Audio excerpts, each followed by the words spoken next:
மாயா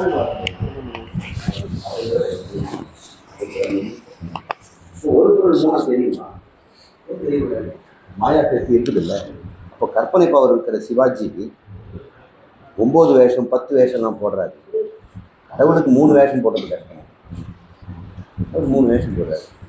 செத்து போறேன்னு என்னை காப்பாத்துங்களேன் அப்படின்னு துடிக்கிற சின்ன சின்ன பூச்சி பொட்டுகளாகவும் அவர் தான் இருக்கிறாரு. மகாத்மாக்களாகவும் அவரே இருக்கிறாரு. உபதேசம் பண்றதுக்கும் அவரே வந்துடுறாரு. சில சமயம் அவரே அவதாரமா ராமர் கிருஷ்ணர் உள்ள போறாரு. அதனால அவர் வந்துட்ட பிறகு அவர் இல்லாம போயிட்டாரு. அவருடைய அம்சத்தை அமைச்சிருக்கிறார். இப்படி புரிஞ்சுட்டோம்னா இப்ப 3மே ஒரே பொருளா நானதுன்னா இறைவனுக்கு உங்களுக்கு ஒன்று தானே. எதனால வேறுபாடு? மாயா தோஷத்தினால. மாயங்கிற ஒரு சக்தி பவர்ல அவர் இப்படி படிச்சார் கூட கிடையாது. அவரு அப்படி 3ஆ இருந்துக்கிறார். ஒரு பொருள் எது வரைக்கும் 3ஆ தெரியும்? ஒரு பொருளை நீங்க 3ஆ பாக்குறீங்கன்னா உங்க கண்ணில் தானே போலாரு. கண் எப்படி வம்பிக்கிட்டு பாருங்க, எல்லாம் 2 தெரியுதாங்க. பார்த்துருக்கீங்களா? இப்ப பாருங்க, நான் எத்தனை பேர் இருக்கிறேன்? 2 பேர் இருக்கிறேன். இப்போ 2ம் உண்மையா? அது எதுவும் கண்டுபிடிக்கிறீங்க உங்களால? முடியாது. இப்ப கண்டுபிடிச்சு இருக்கிறது ஒண்ணுதான். அந்த 2 இது எது ஒண்ணு கேள்விங்களா? கேள்வியே தப்பு. என்னுடைய ஒரு பலவீனத்தினால, என்கிட்ட இருக்கிற ஒரு தோஷத்தினால, நான் பார்த்த விதத்தினால 2ஆ தெரியும். இப்போ எனக்கு அந்த தோஷம்னு சொல்லக்கூடிய அவித்யா, இக்னரன்ஸ், அறியாமை, இறைவன் நம்முடைய பகவான் குருவா வந்து நீக்கிட்டார். இங்க 3 கிடையாது, 1 தான். கண்ணில் இருக்கிற பிறை இருக்கிற வரைக்கும் 2ஆ தெரியும். அதனால உலகம் 2ஆ இருக்குதா? நிலா 2ஆ இருக்குதா? இல்லை. பிறையை நீக்கிட்ட உடனே ஏன் 2ஆ தெரிஞ்சுன்னு கேட்க மாட்டாரு. 2ல எது உண்மைன்னு கேட்க மாட்டாரு. இது 1 தானே இருக்குதான்னு சொல்ல மாட்டாரு. ஆமா, ஐயா கை வச்சுட்டு எல்லா பிரச்சனைகளும் கண்ணில் பிறை இருக்கிற மாதிரி எல்லா பிரச்சனைகளும் நம்முடைய புத்தியில அறியாம இருக்கிறாரு. இந்த அறியாமையை நான் நீக்கிட்டேன்னு வைக்கல. அப்புறம் நீங்க கிளாஸ் வச்சு எழுதுனா ஒன்றும் பிரச்சனை இல்லை. மாரிராஜன் அப்படிதான். அவரு பாசம் மீதினால அப்பாவை பார்க்கணும்னு வந்துட்டாரு. போதும் போதும் நான் போச்சு. இங்க என்ன குரு எங்க, நான் எங்க, சாஸ்திரம் எங்க, இறைவன் எங்க, உலகம் இருக்கிறது ஒண்ணுதானே. சரி, வேஷம் போட்டாச்சு, இந்த வேஷம் கலையிற வரைக்கும் இருப்போம் அப்படின்னு இந்த பூமியில நம்மளோட மாரிராஜனும் வேஷம் கலையிற வரைக்கும் இருப்பார். இந்த சரீரம் போன பிறகு இந்த வேஷமும் போயிடும். அந்த வேஷதாரி மட்டும் பிரம்மத்தோட கலந்து ஒன்றாக சொல்றார். முடியுதா? சரி, நாம ஒரு பாடி அந்த பாட்டை நான் சொல்லி உங்களுக்கு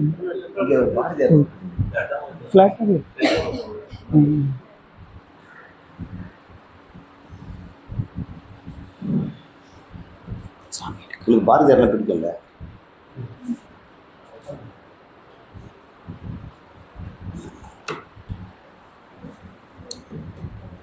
அஜித், நீங்க ஃபுல்லா ஃப்ரீ தானா? நீங்க அறிவே தெய்வம்னு ஒரு பாட்டு, அது கன்னிகள்ன்ற முறையில் எழுதியிருக்கிறார்.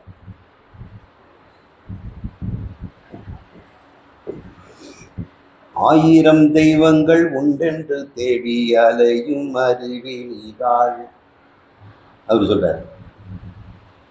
பல்லாயிரம் வேதம் அறிவொன்றே தெய்வம் உண்டென்றல் கேளீரோ.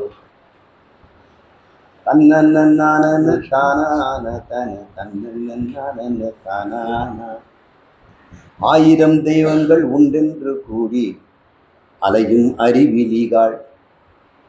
அல்லாஹ், கிறிஸ்து, ராமன், கிருஷ்ணன், கணபதி, கருப்பராயன், இப்படி இல்லை 1000 தெய்வங்கள் சொல்றீங்களே, உங்களுக்கு அறிவே இல்லையா? பல்லாயிரம் வேதம் அறிவொன்றே தெய்வம் ஒன்றே நெல் கேளீரோ. வேதம் என்ன சொல்லுது? இறைவன் ஒன்றுன்னு தானே சொல்லுது. நீங்க எங்கேருந்து இத்தனை கடவுளை பிடிச்சிங்கய்யா? எங்கேருந்து பிடிச்சோம் நம்ம இத்தனை கடவுளை? தெரியுமா? தெரியல. வேதத்துலேருந்து பிடிக்கல, நம்ம புராணத்துலேருந்து பிடிச்சது. கருட புராணம், கூர்ம புராணம், மச்ச புராணம், அந்த புராணத்துலேருந்து கந்தனை பிடிச்சோம், கருடனை பிடிச்சோம். இந்த புராணில் வரக்கூடிய கேரக்டர்ஸ் எல்லாம் நமக்கு சாமி. திரௌபதி கூட ஒரு சாமி. மகாபாரத்தில் அவர் கஷ்டப்பட்ட ஒரு பொம்பளை, இன்னைக்கு நமக்கு சாமி. திரௌபதி கோயில்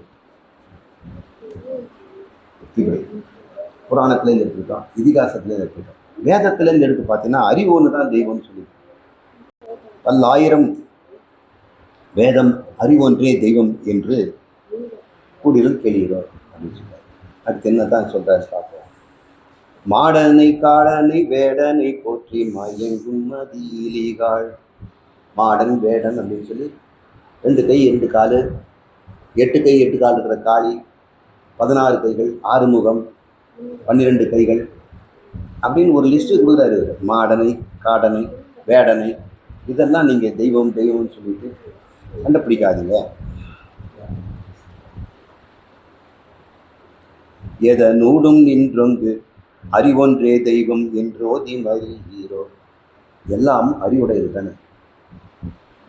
எவ்வளோ வேறுபாடு இருந்தாலும் சாமி கிட்ட ஒரு ஒற்றுமை இருக்குது, எல்லாம் அறிவுடையது. நீ மட்டும் என்ன, அறிவில் நாமெல்லாம் ஒன்று தான். அந்த அறிவை பயன்படுத்தி என்ன அறிந்து கொண்டோமோ அதில் தான் வேறு வேறு. நம்ம பிறக்கும்போது அறிவோடு தான் பிறகுறோம். ஆனால் இவர் பெற்ற அறிவு, அது வளர்த்துக்கிட்ட அறிவு வேறு, இவர் வளர்த்துக்கிட்ட அறிவு வேறு. நம்ம அறிவில் வளர்த்துக்கிட்டு நீ வேற நான் வேற சண்டை பிறக்கும்போது எல்லாம் ஒரே மாதிரி அறிவோட தான். இப்போ இறைவனும் அந்த சுத்த அறிவு தான். அவர் வளர்த்துக்கிட்ட அறிவு இல்லை, அவர் வளர்த்துக்கிட்ட அறிவு சிருஷ்டி சிதி லயம்லாம் பண்ணுறாரு. இதெல்லாம் படிக்கிறது அதெல்லாம் அவர் கற்றுக்கிட்ட வேதம். அவர் நிறைய கற்றுக்கிட்டாரு, இப்போ நாமளும் கற்றுக்கிட்டோம். இப்படி சொல்கிறாங்க. எதனோடும் நின்று ஓங்கும் அறிவொன்றே தெய்வம் என்று ஓதி அறிகிறோ. வேதத்தை படிச்சாது தெரிஞ்சிக்க மாட்டீங்களா அப்படின்னு கேட்குறாரு. சுத்த அறிவே சிவம் என்று கூறும் சுருதிகள் கேளீரோ. அந்த அறிவு சுத்த அறிவு, அது பேர் சிவம் அப்படின்னு பேர். நெத்தில நிலாப்பிறை, ஒரு தாடியோ அல்லது பெரிய நீண்ட முடியோ இப்படி தலையை தூக்கி வச்சுக்கிட்டு ஒரு யோகி மாதிரி உட்காந்துட்டு ஆதி யோகி அப்படின்ற அது ஒரு உருவம் தான். அப்படி தான் சாமி இருப்பாரா? மீசை முளைக்காதா? அது வச்சுக்கோங்க. டெய்லி ஷேவ் பண்ணுவாரா? சாமிகள்லாம் படபடன்னு இருக்கிறாங்க. அவங்க சரீரம் கிடையாது, அவங்க சரீரத்தை கற்பிக்கக்கூடாது. குழந்தைகளுக்கு இருக்கிட்டாங்க விளையாடுறதுக்கு பொம்மைங்க மாதிரி. நாம் அதை தாண்டி வரணும்னு சொல்கிறாரு. ஏன்னா நம்ம சண்டை பிடிக்கிறோம் அதை வச்சு. அந்த ஸ்டாச்சுக்கு அவங்க காப்பிரைட் வாங்கியிருப்பாங்க. அது நீங்கள் மார்க்கெட்டில் விற்றீங்கன்னா உங்களை பிடிச்சிடுவாங்க. இதெல்லாம் இருக்குது. சாமி கூட வேலை உண்டு. சுத்த அறிவே சிவம். இந்த சிவம்னா சிவபிரன்னு நினச்சிக்காதீங்க. சிவம்னா மங்களம்னு அர்த்தம். நாராயணன்னா மங்களம்னு அர்த்தம். நரர்களின் அயனம், எல்லா ஜீவர்களும் சென்றடையும் அயனம்னா முடிவு. அயனம்னா வீடு. தட்சிணாயனம்னா தெற்கு வீடு, உத்தராயணம் வடக்கு வீடு. சூரியன் 2 வீடு மாறிக்கிட்டே இருப்பார். அயனம்னா எண்டு, டெர்மினஸ். பஸ்ஸில் டெர்மினஸ் வந்துடுச்சுன்னா இறங்குங்க சார், இதோட பார்த்து போகாது. ஒரு முறை பஸ்ஸு காலி ஆகிடுச்சு. அப்பா உட்கார்த்து இடம் கிடச்சிது, ஓடி போய் உட்காந்தேன். அப்போ என்ன சொன்னார்? டெர்மினஸ் தம்பி இறங்குங்க. அது வரைக்கும் நின்றுட்டே. டெர்மினஸ்னா ஆயிரம். அப்போ எனக்கு அது டெர்மினஸ். நம்ம எல்லாரும் டெர்மினல் பாயிண்ட்டு நாராயணன். அதனால் அவருக்கு நர அயனம் இப்படி புரிஞ்சுக்கிறார். அதனால் அவர் கந்து சங்கு சக்கர கதாதாரி, கமலாசனம் இருக்கிறவன் அப்படின்னு நினச்சக்கூடாது. இப்படி வச்சுக்கிங்களா? சுத்த அறிவே சிவம் என்று கூறும் சுருதிகள் தேடியவர். சுருதின்னா வேதம். சினிமாவில் சில பேர் ஸ்ருதி பேர். ஸ்ருதின்னா காதில் கேட்கறதுன்னு. இது பேர் ஸ்ரோத்திரம். வேதம் எதுவும் காதால கேட்டு கேட்டு தான் சொல்லப்பட்டதுனால அதுக்கு ஸ்ருதின்னு பேர். இந்த வேதங்கள் எல்லாம் சுத்த அறிவை தானே சிவன்னு சொல்லுது. சுத்த அறிவு எப்படி இருக்கும் அப்படின்னு உங்களுக்கு ஒரு கேள்வி வருது. இப்போ உங்ககிட்ட அறிவு இருக்கா? உங்ககிட்ட அறிவு இருக்கா? இருக்குல்லையா? கேள்வியே கேட்கக்கூடாது. இப்படி கேட்டுட்டீங்களே சார், அறிவு இருக்கான்னு கேட்டீங்க. கேட்கறதுலேருந்தே எனக்கு அறிவு இருக்குதுன்னு தான் தெரியுது. உங்க அறிவை கொண்டு என்னென்ன செய்வீங்க?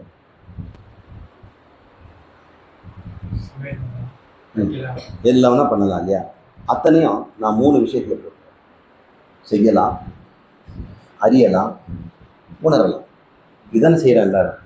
நீங்கள் விதவிதமாக செய்யுங்க. நீங்கள் அறிஞ்சது வேற, நீங்கள் அறிஞ்சது வேற. ஆனால் எல்லாரும் அறியுறீங்க, எல்லாரும் உணர்றீங்க, எல்லாரும் செய்கிறீங்க. எதனால செய்கிறீங்க? அந்த ஒன்றால தானே செய்கிறீங்க. அந்த ஒன்று இருக்கப்பட்டு தானே நீ செய்பவனாகவும் அறிபவனாகவும் உணர்பவனாக இருக்கிற. இந்த பவன் பவன் இல்லையா? உணர்பவன், அறிபவன், செய்பவன், அதெல்லாம் சமஸ்கிருதம் காரன்னு சொல்லுவோம். காரன்னா அதை செய்தாக்கா அந்த அவன் பேர் அந்த காரன். எந்த காரன்? போலீஸ்காரன். ஏன் அவனா போலீஸ் வேலை பண்ணிட்டு இருக்கிறான்? போலீஸுங்கன்னா நீ விட்டு கவனிக்க. போலீஸிங் அப்படின்னா வாட்சிங் அப்படின்னு அர்த்தம். பால் விற்கிறதுனால பால்காரன், தபால்காரன், மீன்காரன், பூக்காரி. இந்த காரன் என்ன சொன்னா அதுக்கு காரணம் அவன். இப்போ அறிவுக்கு காரணம் எது? செயலுக்கு காரணம் எது? அப்போனா அவனை அந்த அந்த காரியத்தை செய்வதனால அவனுக்கு காரன்னு போடுறான். இப்போ அறிவு அறிஞ்சதுன்னா அறிவுக்காரன், அந்த அறிவை செய்ததுன்னா செயல்காரன், அந்த அறிவினால ஏதாவது உணர்ந்துனான்னா உணர்வுக்காரன். அப்படிங்கிறதுனால இந்த காரனை போட்டு சொல்லுது கருத்திரு, போக்திரு, ஞாத்திரு அப்படின்னு சொல்லுது. அறிவில் இதுதானே நடக்குது. இப்போ இங்கே ஒரு ஆட்டுக்குட்டி வருது, அதுக்கிட்ட அறிவு இருக்குல்ல, அது ஏதோ அறியுது இல்லை. அதனால் நமக்கு வேறையா? அதுக்கிட்ட அறிவை வச்சு அது அறியுது, அது அறிவை வச்சு ஏதோ செய்யுது, அது ஏதோ அனுபவிக்குது, பச்சை புல்லை சாப்பிட்டு உணருது. எல்லா உயிருக்கும் அறிவும் உணர்வும் செயலும் இருக்க தானே செய்யுது. எதுலேருந்து அது பிறக்குது? அந்த மூலத்தை பாரு. எங்கேருந்து இந்த அறிவு வந்துச்சு, எங்கேருந்து இந்த செயல் வந்துச்சு, எங்கேருந்து இந்த உணர்வு பிறந்தது அப்படின்னு உத்து கவனிச்சோம்னா அது எல்லாருக்கும் ஒரே மாதிரி. கடவுள் கூட எவ்வளோ செய்கிறாரு, எவ்வளோ அறிகிறாரு, நம்மளெல்லாம் அறிஞ்சுக்கிறார். இவன் தர்மம் பண்ணான், இவன் அதர்மம் பண்ணான் அப்படின்லாம் அறிஞ்சு வச்சுட்டு இருக்கிறார். அப்புறம் தான் தலைவிதி நிர்ணயிக்கிறார். அப்புறம் அவரும் அறிகிற செயல் செய்கிறார், படைக்கிற செயல்களை செய்கிறார், அழிக்கிற செயல் செய்கிறார். அதுதான் வந்து மும்மூர்த்தினே பேர். ஆக்கல் ஒருத்தர், காத்தல் ஒருத்தர், அழித்தல் ஒருத்தர். அதெல்லாம் செய்யாமலாம் இருக்கிறாரு. இந்த ஒரு கடவுள் செய்கிறார், அவரும் அனுபவிக்கிறார். அவரும் காரணம் தான். அவரும் காரணம், நாமளே எல்லாருமே. இந்த காரணம் எடுத்துட்டோம்னா, இந்த காரணத்தை எடுத்துட்டோம்னா அந்த அறிவு மட்டும்தான் இருக்கு. அது பேர் சுத்த அறிவு.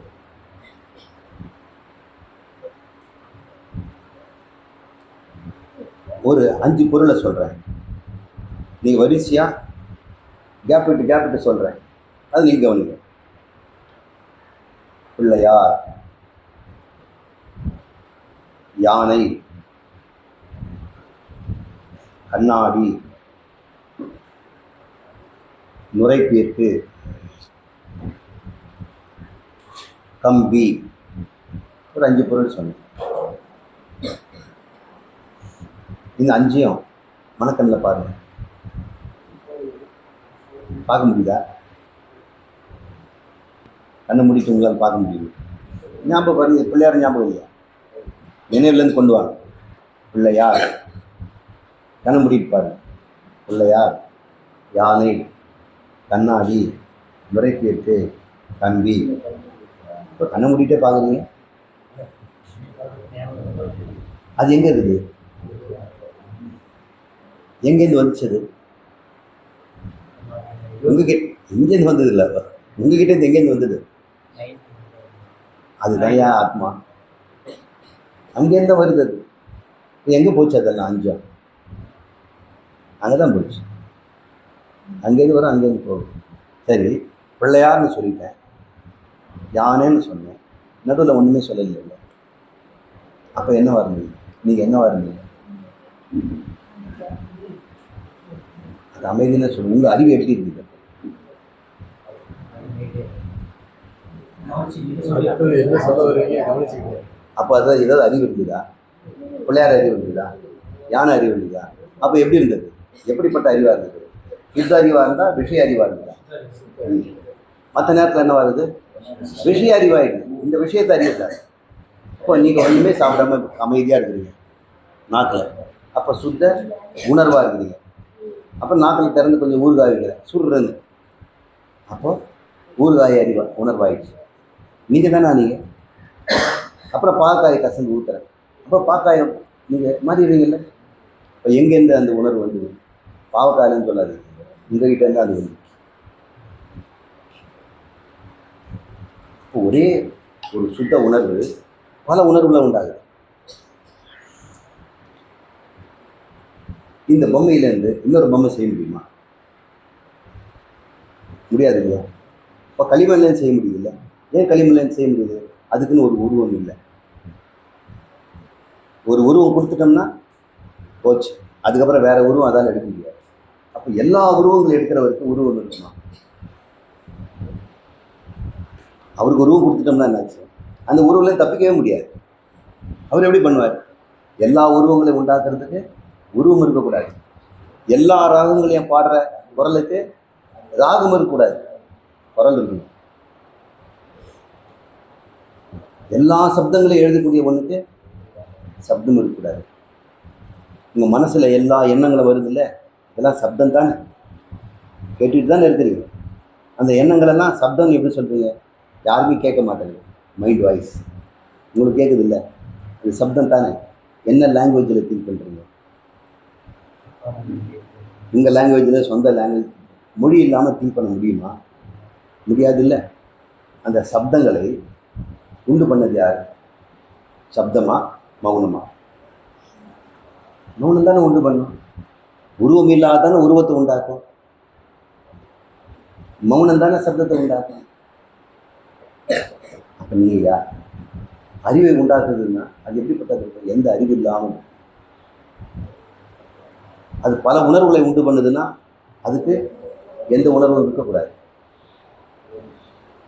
எல்லா செயலும் செய்யறதுனா அது எப்படி இருக்கணும்? செயல் இல்லாமல் இருக்கும். ஏற்கனவே ஒரு செயல் செய்துட்டுன்னு வச்சுங்க, அது இன்னொரு செயல் செய்யுமா? அந்த கடிகாரம் ஏற்கனவே சுற்றிட்டு இருக்குது, நீ வேற மாதிரி கொஞ்சம் டம்ளர் மாதிரி தண்ணி கொண்டு வர முடியுமா? அப்போ ஞாத்திரு, கர்த்திரு, போக்திரு, அறிபவன், செய்பவன், உணர்பவன், இந்த மூன்றும் இல்லாமல் இருக்கின்ற ஒரு நிலையின் பேரும் பேர். அது சுத்த அறிவு, சுத்த உணர்வு. சுத்த செயல் சொல்லக்கூடாது, செயலின்மை. செயலின்மை இருக்கக்கூடாது.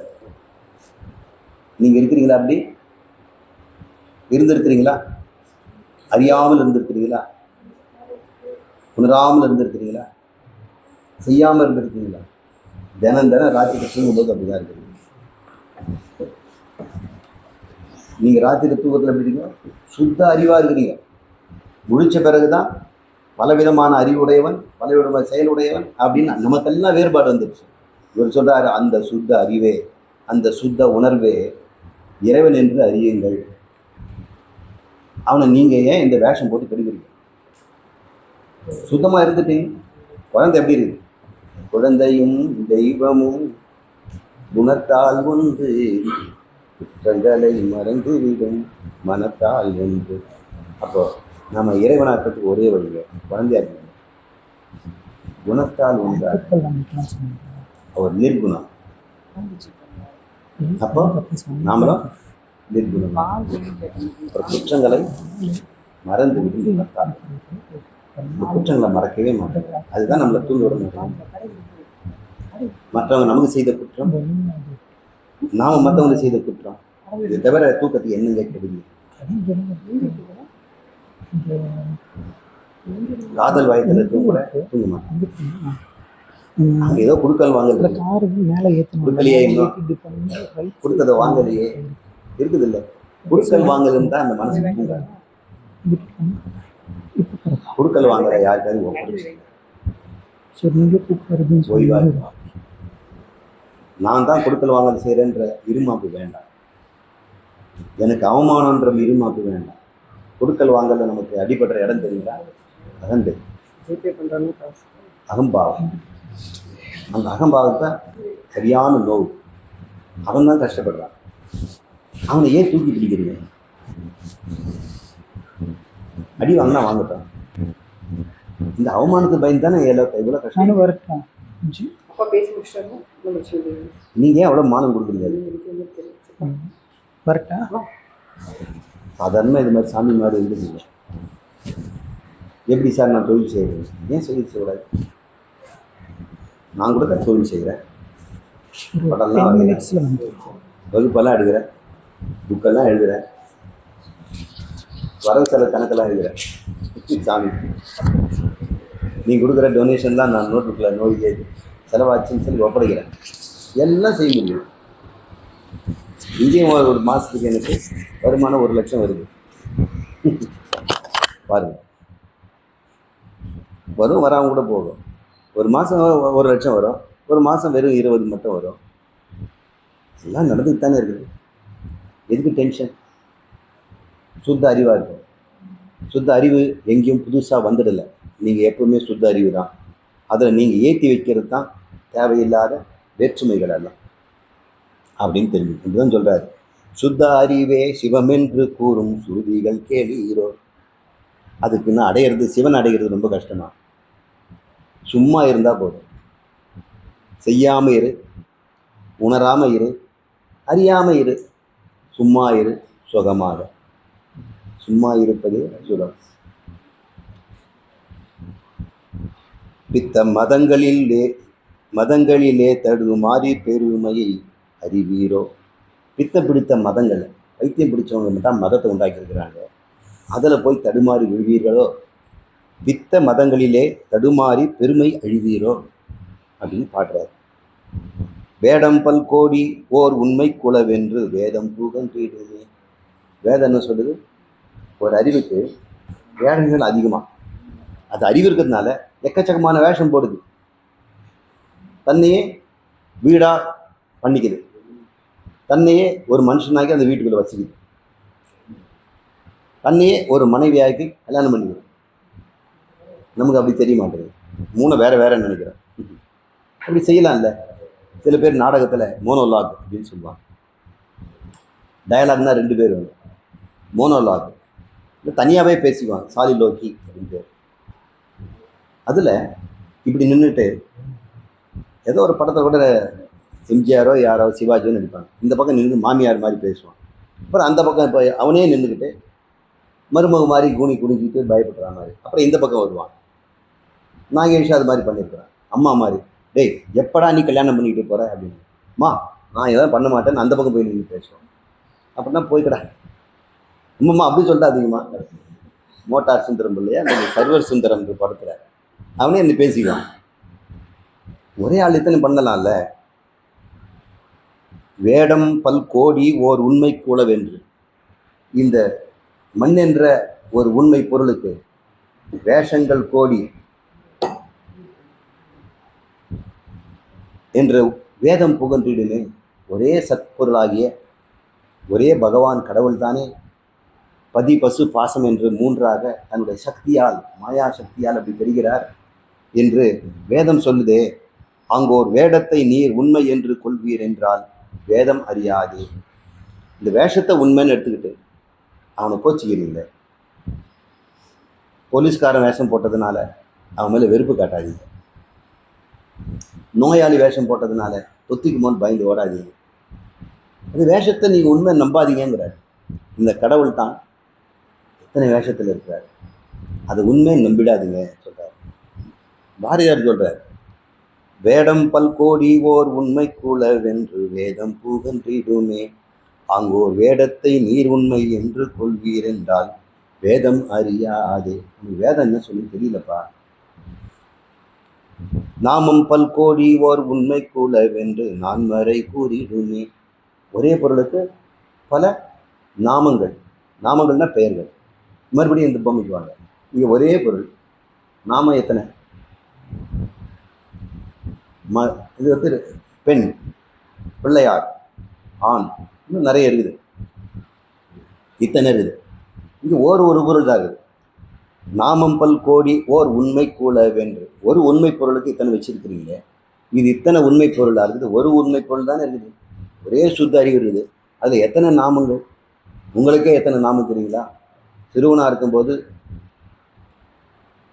சிறுவன்ற பேர், பள்ளிக்கூடம் படிக்கும்போது பாய், காலேஜ் வந்தோடனே ஸ்டூடெண்ட், கல்யாணம் ஆகிடுச்சுன்னா சம்சாரி, குடும்பஸ்தர், அப்புறம் வயோதிகர், அப்புறம் போனோம். எத்தனை பேர் உங்களுக்கு? ஒரு பொருள், விதையில் ரோஜா விதை, ரோஜாவுக்கு விதை கிடையாது, புளியங்கொட்டை வச்சுக்குவோம். இல்லை மாமரம், மாங்கொட்டை, அதில் ஏதாவது இலை இருக்கா? மாங்கொட்டையில் வேர் இருக்கா? பட்டை இருக்குதா? பூ இருக்குதா? மகரந்தம் இருக்குதா? ஒன்றுமே இல்லை. ஆனால் அதுலேயும் தானே எல்லாம் வருது. அப்போ அந்த மாதிரி ஒரு பொருள் தானே இத்தனை ஆச்சு. இவ்வளோ பேர் எங்கேருந்து வந்தது? மாம்பு பொடி பொடி பொடியாக இருக்கும், சரம் மாதிரி தொங்கும், கொட்டு கொட்டு கொட்டிகிட்டே இருக்கும். ஏதோ மிச்சம் மீதியெல்லாம் காயாயிடும். ஒரு சரத்தில் 100, 150, 200 பூக்கள் இருக்கும். ஆனால் ஒரு மாங்காய் தான் நிற்கும் கடைசியாக. அவர் தியாகம் பண்ணுறார். ஏதாவது ஒன்று பிழைச்சா கூட போதும், பசி ஆத்திரியம். இத்தனை நாமங்கள் ஒரு பொருளுக்கு கொடுக்குறோம்ல, அதே கடவுள் தான் இங்கே பதி என்றும் பாசம் என்றும் பசு என்றும் நாமங்கள். அந்த பசுவில் எத்தனை நாமங்கள்? கரப்பாம்பூச்சின்னு ஒரு நாமம், மண்புழுன்னு ஒரு நாமம், வெட்டுக்கிளின்னு ஒரு நாமம், பட்டாம்பூச்சின்னு ஒரு நாமம், மனிதன் ஒரு நாமம், தெய்வம், தேவர்கள், பித்திருக்கள், யக்ஷர்கள், கந்தர்வர்கள். இதில் 4 வர்ணத்தார் வேறு, பிராமணன், சத்திரியன், வைசியன், செட்டியார், முதலியார், எத்தனை பேர்கள். அதே மூக்கு, கால், கை தான் இருக்குது. இப்படி ஓர் உண்மைக்கு பல நாமங்கள் கொடுக்குறாங்க. ஓர் உண்மை பொருள் தான் அப்படின்னு நான்மறை பொருளுமே 4 வேதம் சொல்லுது. அங்கே ஒரு நாமத்தை நீர் உண்மை என்று கொள்வீர் என்றால் நான்மறை கண்டிலது. இந்த பேரை வச்சுட்டு ஏன் சண்டை பிடிக்கிறீங்க?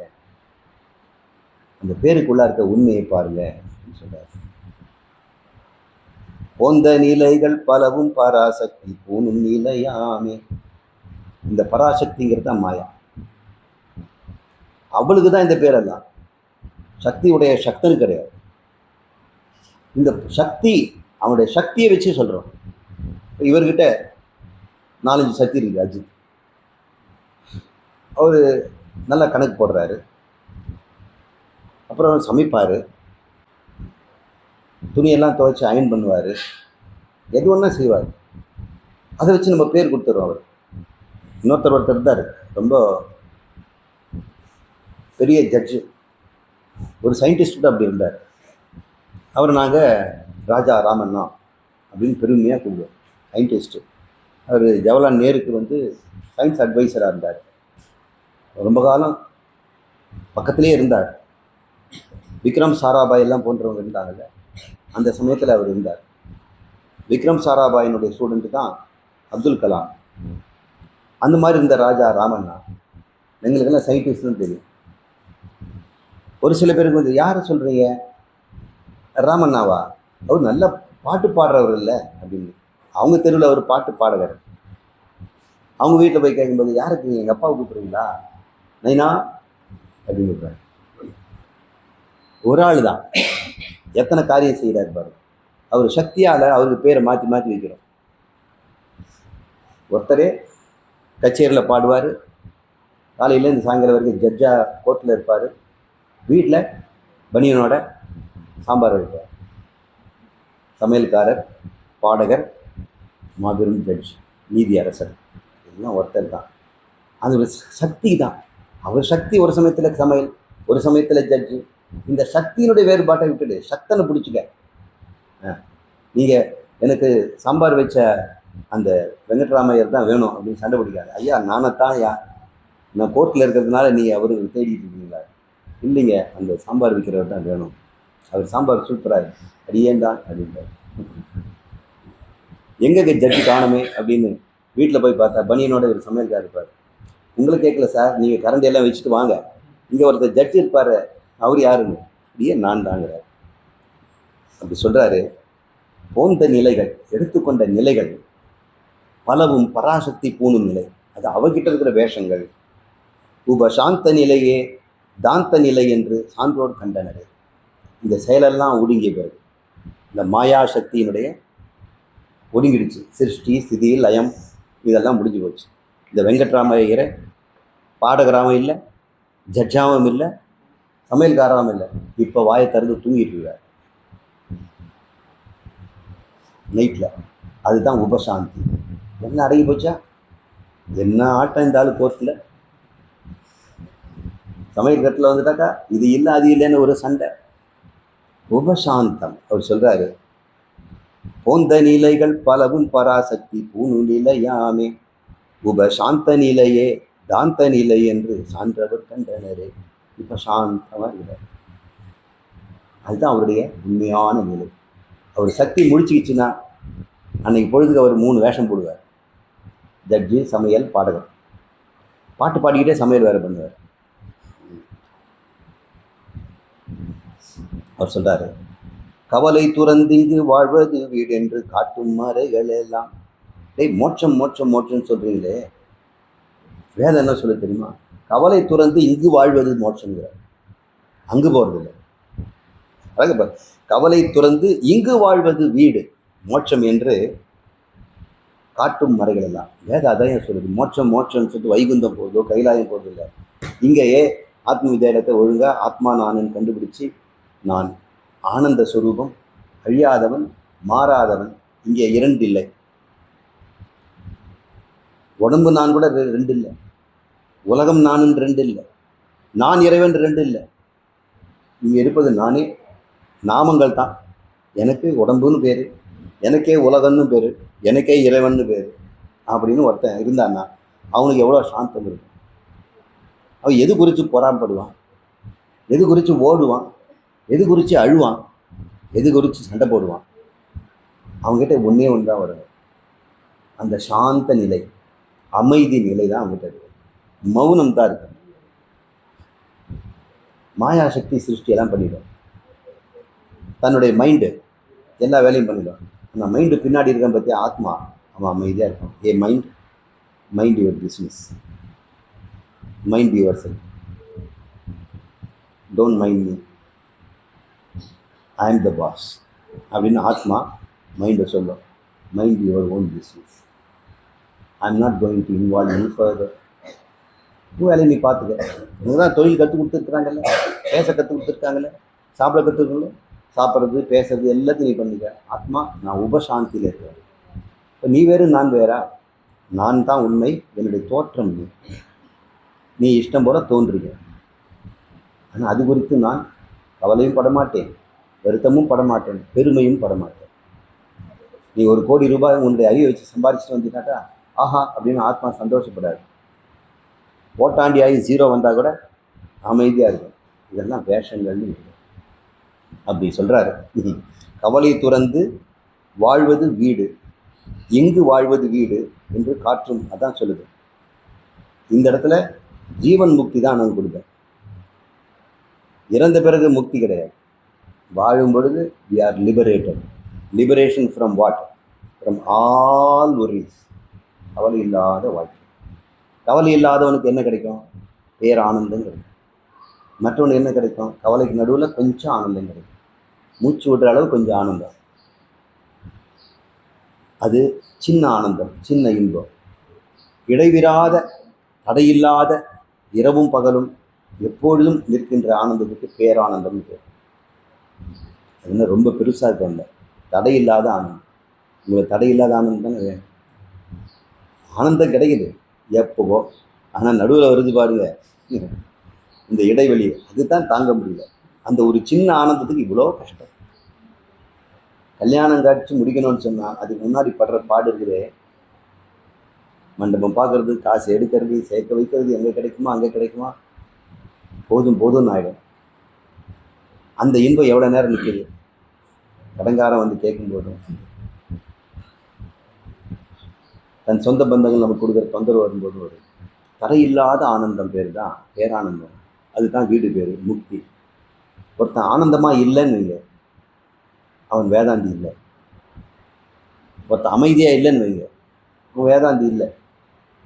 ஒருத்தனுக்கு அன்பே இல்லைன்னு வைங்க, அவன் வேதாந்தி இல்லை. ஒரு வேதாந்தி எப்படி இருக்கணும்? அன்பு, ஆனந்தம், இது எப்பவும் இருக்கணும். இந்த அன்பு எல்லாத்துக்கும் மேலே இருக்கணும். உங்கள் டூல் ஏதாவது ஒரு வச்சுங்க, அந்த டூல் கூட பத்திரமா எடுத்து வைக்கணும். நல்லா இருக்கு. இந்த பேப்பரை இப்படி மடிக்கக்கூடாது, எனக்கு உயிரே போயிடும். இந்த புக்கை யாராவது பேர் கூட எழுத மாட்டேன், அப்படியே வச்சுக்கணும், மடித்து பத்திரமா வைக்கணும். இப்படி வைக்கவே மாட்டேன், அதுக்கு முதுகு வலி. அப்படி வைக்கிறத பார்த்தோம்னா நான் சொல்லி அவங்க மனசை குற்றப்படாது, ஆனால் நான் மடித்து வச்சுட்டு போயிடுவேன். அதுக்கு தான் நினை வைக்கிறது இங்கே வச்சுருக்கிறாங்கல்ல, அப்புறம் இப்படி இப்படி வச்சுட்டு போகிறது. எல்லா பொருள் மீதும் அன்பு இருக்கணும். ஜட பொருள் இருக்கணும். செருப்பு மேலே கூட அன்பு இருக்கும். அது வெயிலில் நிற்க போகிறாரு.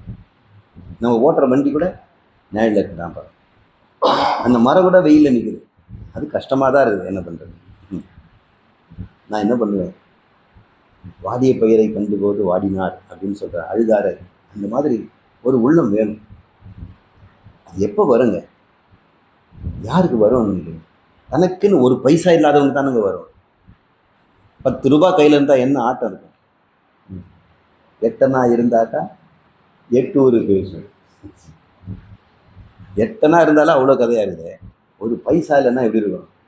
அப்பா, இந்த உலகத்திலே எனக்கு விடுதலை கிடைச்சிதுப்பா. எனக்கு பிச்சை கேட்கணும் வரமாட்டான், கடன் கேட்கவும் வரமாட்டான். நானும் யாரும் கடன் கொடுக்க வேண்டிய அவசியமும் இல்லை. எதி பஞ்சகத்தில் சுவாமி அப்படி தான் சொன்னான். கரப்பாத்திரம் இந்த கையிலே வாங்கிட்டு, கையிலே கழுவிட்டு, கையிலே குடிச்சிட்டு, எல்லா பாத்திரம் இது தான். அப்படி வாழ்கின்ற வாழ்க்கை. அப்படி வாழணும்னு நான் சொல்லலை, உங்கள் பங்களாலேயே வாழுங்க. ஆனால் ஒரு எதி எப்படி பிச்சை எடுத்து வாழறானோ அந்த மாதிரி இது பிச்சையில் கிடைச்சதுன்னு சாப்பிடுங்க. சொகுசாக பெட்டில் படுங்க. மர நிழல் கிடைச்சா கூட நல்லா தான் இருக்கும். இன்றைக்கி எனக்கு பகவான் இது கொடுத்துருக்காரு, நான் படுத்துக்கிறேன், இதுதான் என் மர நிழல் அப்படின்னு நினைங்க. அதனால் நீங்கள் கோமனை கட்டிக்கிட்டு ரோடுக்கு போயிட்டு நான் வேறு திறனில் படுப்பேன், நான் எதி அப்படின்னு சொல்லாதீங்க. நான் மோட்சம் அடைஞ்சிட்டேன். ஜாலியாக ஜனக மகாராஜா மாதிரி உங்களுடைய காரு பங்களாவுக்குள்ளே இருங்க. ஆனால் எப்படி இருக்குன்னா ஒட்டாண்டியாக இருக்கணும். ஒரு பெரிய ஒரு மில் முதலாளி, அவர் வெளியே வந்துட்டார்னா மிடுக்கு. அவருடைய காரு கோயம்புத்தூர்லேயே கொஞ்சம் வசதியான கார் தான். அவர் நடந்து போனார்னா ஒரு நல்ல ஒரு கந்தம் வீசும். இதெல்லாம் அவர் வெளியே இருக்கும்போது அவருக்கு இருக்கிற சொத்துக்கு என்ன வேணால் பண்ணலாம். ஆனால் வீட்டில் போய் பார்த்தோம்னா மகா எளிமை. நம்ம வாங்கிறதுக்கு பூசுவோம் பார்த்தீங்களா, ரப்பர் செருப்பு, அதை தான் போட்டுட்டு இருக்கிறார். கசங்கிய வேஷ்டி தான் கட்டிகிட்டு இருக்கிறார். பனியன் கூட போட்டுக்கல, வெத்து உடம்போடு இருக்கிறார். அவர் பங்களாலேயே அப்படி ஓரமாக சுற்றுறாரு. ஒரு திண்ணை ஓரமாக போய் சாஞ்சி உட்காந்துட்டு இருக்கிறார். எங்கெங்க முதலாளின்னு கேட்டோம்னா, வாங்க உட்காருங்க, நான் தான். மனசு அப்படி இருக்கணும். எப்பேற்பட்ட இடத்துலையும் நம்ம மனசு எளிமையாக வச்சுக்கணும். எளிமையாக இருந்தால் தான் எளிமை இல்லை. மிக மிடுக்கலையும் பணத்துலையும் அதிகாரத்திலும் கூட நம்மக்கிட்ட அது குறையவே கூடாது. நம்ம அரசியல்வாதிகள்கிட்ட ஆட்சி கையில் கிடச்சிருச்சுன்னா அவங்க மிடுக்கே தனி. விளம்பரங்கள் சொல்ல முடியாது, வரவேற்பு சொல்ல முடியாது. ஒரு காரு பின்னாடி 10 காரு பின்னாடி, 10 காரு முன்னாடி. ஆனால் எளிமை மனசில் இருக்கணும். அதெல்லாம் புரோட்டோகால், அது இருந்துட்டு போட்டோம். நமக்குள்ள எப்படி இருக்கணும்? எளிமை இருக்கணும். நம்ம நம்பி ஓட்டு போட்டவங்களெல்லாம் சகோதரர்களாக, குழந்தைகளாக, அண்ணன்களாக, பெண்களெல்லாம் சகோதரிகளாக பார்த்து புன்முறுவல் பண்ணி உதாசீனம் இல்லாமல் வாழ்கின்றவன் தான் எளிமையானவன். எந்த நிலை வந்தாலும் நம்மகிட்ட அன்பு குறைவிடாது, ஆனந்தம் குறைவிடாது, அமைதி குறைவிடாது. இது உண்மை கண்டுபிடிச்சாதான் வரும். சப்தம் எங்கேருந்து வரும்? மௌனத்திலேருந்து வரும். உருவங்கள் எங்கேருந்து வரும்? அருவத்திலேருந்து வரும். உருவம் இல்லாதது தான் உருவம் எடுக்க முடியும். மௌனம் தான் சப்தத்தை உண்டாக்கும். அப்போ தூய்மையான நிலை, அசப்தமாக இருக்கின்ற நிலை, மனமற்ற நிலை, அது பேர் அமனீய பாவம். அந்த இரவு நேரத்தில் நம்ம கிடைக்கப்பட்டா பேரானந்தம். அது கூட இல்லாமல் தான் கஷ்டப்படுறேன். எஸ், அது இரவும் பகலும் எப்பவுமே மாறாத அமைதியும் ஆனந்தம் இருக்கட்டும். இது படிப்படியாக வரும். கவலை துறந்து வாழ்வது வீடு என்று காட்டு மலைகள் எல்லாம் அவளை நினைத்து உமியை மெல்லுதல் போலு இங்கு புரிவீரோ அவங்கள் புரிவேரோ. அவளை நினைத்து உமியை மெல்லுதல் போல் இங்கு அவங்கள் புரிவீரோ. அவள் நினச்சி உமியை மென்னுட்டு இருக்கிறீங்க. அவளுங்கிறது ஆத்மா, அது ஆனந்தமாக இருக்குது. அந்த ஆனந்தம் உன்னாலேயே மறைக்கப்படும். உன்னுடைய மனமே உன் ஆனந்தத்தை மறைக்குது. மனம்ங்கிற ஒரு ஷேடோ, ஒரு ஷ்ரவுடுன்னா ஒரு துணி. நான் தான் ஆனந்தம்னு வைங்க. இது போட்ட உடனே மனம் இதை முடியும். இதில் ஏற்கப்பட்ட கவலை, சொல்லனாத கவலை. நான் உள்ள ஆனந்தம். இது வழியாக நீங்கள் பார்த்தா என்ன தெரியும்? நானே இது வழியாக என்ன பார்க்குறேன்? நானே என் மனதை கொண்டு என்ன பார்க்குறேன்? உள்ளே இருக்கிற எண்ணை இப்படி பார்க்குறேன். இப்படி அழுக்கா போயிட்டேன் ஐயா, இதை எடுத்துகிட்டு பாருங்க. மனதை நீக்கினோம்னா நம்ம ஆனந்தமாக இருக்கிறோம். மனம் ஒன்று உட்காந்துக்கிட்டு பேயாட்டம் ஆடி அது நம்முடைய ஆனந்தத்தை மறைக்குது. இந்த மனசில் அது இல்லை அது இல்லை அது இல்லை அது இல்லைன்னு ஏகப்பட்ட அழுக்கு இருக்குதுங்க. அது இல்லைன்னு சொன்னீங்களே, இந்தாங்க அப்படின்னு ஒன்று கொடுத்தாங்க வச்சுங்க, அந்த அழுக்க கொஞ்சம் நீங்குது அந்த சமயத்தில். அப்போ பார்த்தா ஆனந்தமாக இருக்குது. எங்கேருந்து வந்து அந்த ஆனந்தம்? மனம் அந்த இடத்துல திறந்திருந்த வழியாக வெளியேறும். இந்த துணியில் ஒரு ஆசை நிறைவேறிச்சுன்னா சின்ன கேப் கிடைக்குது, அது வழியாக ஆனந்தம் வருது. உங்கள் ஆசை நிறைவேறினா வருது ஆனந்தம். எங்கேருந்து வருதுன்னு நினைக்கிறீங்க? உங்ககிட்டேருந்து தான் வருது. இது வரைக்கும் அது இல்லைங்கிற ஒரு மனசு மறைச்சிருந்தது. இப்போ இருக்குதுன்னு அந்த மனசு மாறினோன்னா ஆனந்தம் வரும். அடுத்த நிமிஷமே இல்லைன்னு வந்துடும். இது இப்படி இல்லையே, நான் கேட்டது வேறு மாதிரி இல்லை, இப்படி கொடுத்துட்டாங்களே. மறுபடியும் மனசு ஆனந்தத்தை மூடிடும். நீங்கள் ஆனந்தம் தான். மனசை டிரான்ஸ்பரண்ட்டாக வச்சுட்டோம்னா, கண்ணாடி மாதிரி வச்சுட்டோம்னா ஆனந்தம் எல்லா திசையிலும் வருமே. இங்கே பத்தலை வெறுப்பு, கோபம், ஏமாற்றம், துயரம்னு அத்தனை அழுக்க வச்சுட்டு இருந்தா எங்கெங்கே உள்ளே இருக்கிற ஆனந்தம் வெளியே தெரியும். நீயே உன் மனசு வழியாக தான் உன்னை பார்க்குற. மனசை விட்டுட்டு நீ உன்னை பாரு. அதுதான் அமனிய பாவம், மனமற்ற நிலை. அதான் துவாத சாந்த நிலையம். அதான் துரியம், துரியாதீதம். இதுக்கு அவ்வளோ பேர் இருக்குது. நம்மளுக்குவே அவ்வளோ பேர். அது எப்போ அடைவோன்னு கேட்குறாங்க துரியத்தை. நம்ம லட்சணம் அப்படி.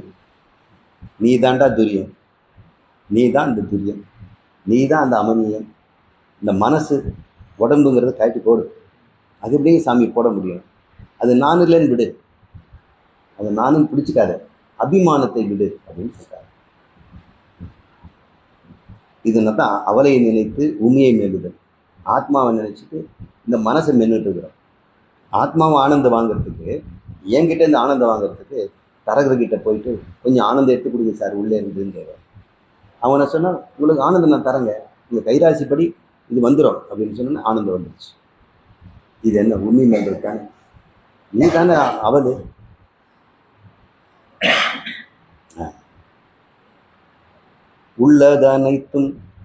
உள்ளதனைத்திலும் உள்ளொளியாகி ஒளிர்ந்திடும் ஆன்மாவே. படிப்படியாக வராது பாருங்க. உள்ளது அனைத்திலும் அறிவாக ஒளிர்வது ஆன்மாதான். அந்த ஆன்மாவின் அறிவின் மீது நீங்கள் அறிவை சுமத்துக்கிறீங்க. அது நீங்களா தேடிட்டாரு. நீங்கள் இந்த கோர்ஸ் எடுக்க வேண்டாம்னு சொன்னி நீ எடுத்த. இப்போ என்ன பண்ணுற? நான் அலோபதி டாக்டர் ஆகிருக்கணும், நான் வந்து இப்போ ஹோமியோபதி ஆகிட்டேன். உன்னதான் நீ தானே சுமத்திக்கிட்ட.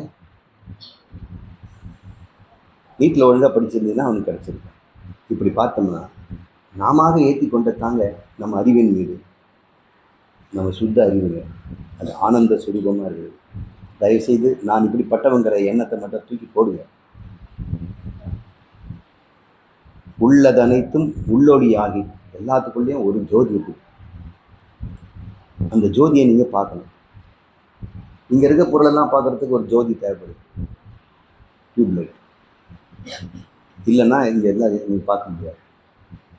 ஒரு வேளை கும் இருட்டு, அந்த இடத்துல நீங்கள் பார்க்குறதுக்கு ஏதாவது ஒளி வேணும் இல்லை? இப்போ கையில் இருக்கிற லேம்பு அதுவும் இல்லைன்னா தடுமாறும் பொழுது பக்கத்தில் ஒருத்தர் சொல்கிறாரு, அவர் சொல்கிறாரு பார்த்து போங்க, 4 எட்டு தாண்டிங்கன்னா கை நீட்டுங்க, ஒரு டார்ச் இருக்கும் அப்படின்ற. 4 எட்டு இடது பக்கம் போகிறாரு, நீட்டாரு, வந்துடுச்சு. இப்போ அவருக்கு லைட் வந்துடுச்சா இல்லையா? அந்த கும்மிருட்டில் லைட் போட்டது யார்? அவர் உள்ளத்துக்குள்ள லைட்டு போட்டது யார்? ஒருத்தர் பேசின பேச்சு தானே வாக்கு. இல்லக விளக்கது இருள் கெடுப்பது, சொல்லக விளக்கது ஜோதி உள்ளது. உங்களுக்கு ஜோதி வருதா இல்லையா? நான் சொல்றேன், மௌனமா இருக்கிறது தான் ஆத்மா, ஓயாம எண்ணுவது தான் மனம். மனங்கிற அந்த மூடியை கேட்டுங்க. மௌனமான ஆத்மா பழியிரு தெரியும். 5 விஷயங்களை பார்க்கும் பொழுது இடைவெளியில் இருந்ததுன்னா ஆத்மா தான். ஆத்மாவை நீங்கள் தவறவே முடியாது. You cannot miss. You may miss your thoughts, but you cannot miss your self. அது எப்பவுமே அது இருக்குது. அதுதான் உள் ஒளி ஜோதி. அந்த ஜோதியை நம்ம கண்டுபிடிக்கிறதே இல்லை. இப்போ பாருங்க, சொல்லக விளக்குது ஜோதி உள்ளது, பல்லக விளக்குது பலரும் காண்பது. சூரியன் எல்லாம் பார்க்குறான், அது பல்லக விளக்கு, எல்லார் வீட்டுக்கும் அதான் வெளிச்சம். ஆனால் நல்லக விளக்குது, நல்ல அகமாகிய உன்னுடைய விளக்கு. தத்துவமசி, யூ ஆர் தட், நீதான் கடவுள் அப்படின்னு சொல்கிறாங்க பாருங்க. அந்த விளக்கு நமசிவாய, நமசிவாய. இதை வந்து ஏதோ ஒரு இடத்துல பேசணும் நம்ம பச்சாப்பாளையத்தில், அதை நீங்கள் கேட்டு பாருங்க. நமசிவாயோட உள்ள அர்த்தம் என்னன்னு இது தெரிஞ்சிட்ட பிறகு பெரியவங்களாம் அப்படி தான் சொல்லியிருக்கிறாங்க. அதை பாரதர் சொல்லார், உள்ளது அனைத்திலும் உள்ளொளியாகி உள்ளே இருந்துக்கிட்டு. எவ்வளோ ஒரு கும்மிட்டு இருந்தாலும் நீ எல்லாத்தையும் தொலைச்சிடலாம். உங்களை தொலைக்க முடியுமா? நான் இருட்டில் தொலைஞ்சு போயிட்டேன்னு நீங்கள் சொல்ல முடியுமா? எங்கேயுமே நீங்கள் தொலைக்க முடியாது. ஏன்னா பளிர்னு வெளிச்சமாக உள்ளே இருந்துக்கிட்டே இருக்கு. ராத்திரி கனவுல கும்மிருட்டில் கனவு காண்றீங்க, அந்த கனவு வெளிச்சமாக இருக்கா இல்லையா? அது கூட இருட்டாக இருக்கா? அந்த வெளிச்சம் யார் போட்டது? உள்ளொளி, ஆத்மாவின் ஒளி. அது சொல்றாரு, உள்ளது அனைத்திலும் உள்ளொளியாகி ஒளிர்ந்திடும் ஆன்மாவே, இங்கு கொள்ளற்கரிய பிரம்மம் என்று மறை கூறுதல் கேளீரோ. அந்த ஆத்மா தாண்டா கடவுள்னு சொல்லுதே, நீ கேட்கலையா? வேதாந்தம் முடிக்க போறாரு பாருங்க, எப்படியோ ஆரம்பிச்சார், கடைசியில் ஆத்மா கொண்டு வந்து அது கடவுள்னு சொல்றாரு. அஜித், நீங்க கடவுள், நீங்க ஏத்துக்கிறீங்களோ ஏத்துக்கலையோ, நான் ஏத்துக்கிட்டேன். கடவுளுக்கு எவ்வளோ மரியாதையோ நான் அஜித்துக்கு கொடுப்பேன். உங்களுக்கு மட்டும் இல்லை, எல்லாருக்கும். ஆடு மாடுக்கு, பறவைக்கு, காக்காய்க்கு, கழுகுக்கு, கொலைகாரனுக்கு, எல்லாருக்கும் நாம் ஒன்றே கடவுள், உள்ளே இருக்கிற ஒளின்னு தெரியும். இந்த பேதங்கள் எல்லாம் அவர்களாக சேகரித்து கொண்ட மனதிலும் புத்தியிலும் இருக்கின்ற வேறுபாடுகள். இப்போ அந்த மனசு புத்தியில் ஒரு முக்கியமான வேறுபாடை நம்ம உண்டாக்குறோம். நானே கடவுள். அவர் சொல்கிறார், அந்த ஆத்மா தான் கடவுள் என்று மறைகள் கூறுவது கேட்கலையா? ஒன்று பிரமம் உளது உண்மை அஃது உன் உணர்வெனும் வேதமெல்லாம். ஒரு பிரம்மம் தான், ஒரு கடவுள் தான் இருக்குது, அது உன்னிடம் உணர்வாக இருக்கிறது. அறிவுனோட சொல்லக்கூடாது, உணர்வுன்னு சொல்லணும். ஏன்னா நமக்கு அறிவு இருக்கு, பூச்சி பொட்டுகளுக்கு அறிவு இல்லை, ஆனால் உணர்வு இருக்கு. ஆடு மாடுக்கு அறிவு இல்லை, உணர்வு. அதனால் இங்கே ஜாக்கிரதை என்ன பண்ணுறாரு, முதல்ல சுத்த அறிவுன்னாரு, இப்போ என்ன சொல்கிறாரு, உணர்வு தான் கடவுளுங்கிறார். அதனால் சுவாமி கான்சியஸ்னஸ்க்கு என்ன பேர் வச்சுருக்கேன்? அறிவுணர்வுன்னு பேர் வச்சுருக்கேன்.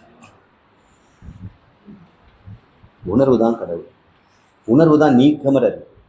உணர்வும் பொருள் தான் ஆனந்தமாக இருக்க முடியும். உணர்வுக்கு உயர்ந்தமான உணர்வு என்னவா இருக்கும்? ஆனந்தம் தான். கடவுள் எப்பவுமே சச்சிதானந்தம்.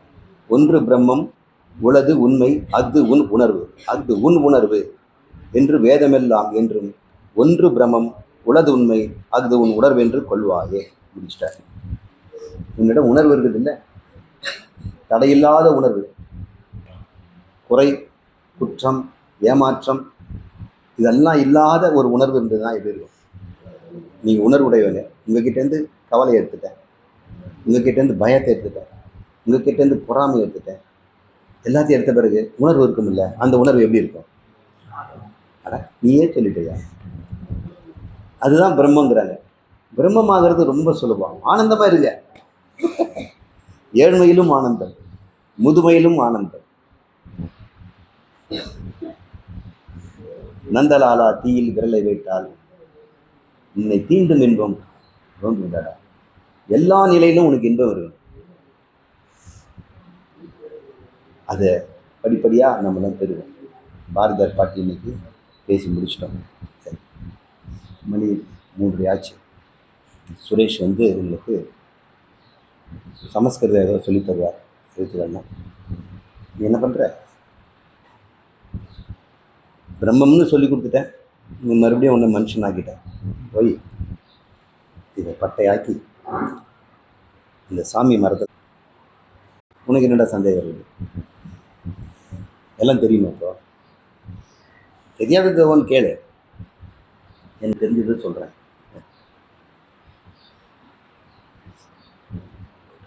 வாயால் சொல்லக்கூடாது, சொல்லு.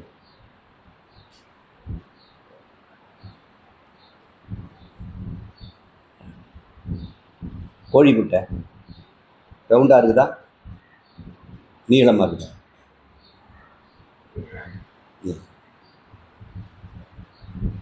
குருவி முட்டை, காக்கா முட்டை ரவுண்டாக இருக்குது. ஏன் கேட்கலாம்? இல்லை, எல்லாம் தெரிஞ்ச மாதிரி சொல்கிறேன். எல்லாம் கண்ணா பின்னான்னு கேள்வி கேட்கணும். உங்களால் பதில் சொல்ல முடியுமா?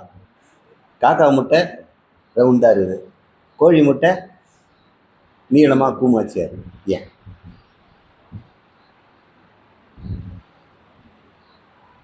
அது தெரிய சார், கோழி கெடுந்துட்டார், மேனுஃபேக்சர் டிஃபெக்ட் அப்படின்னு சொல்லக்கூடாது.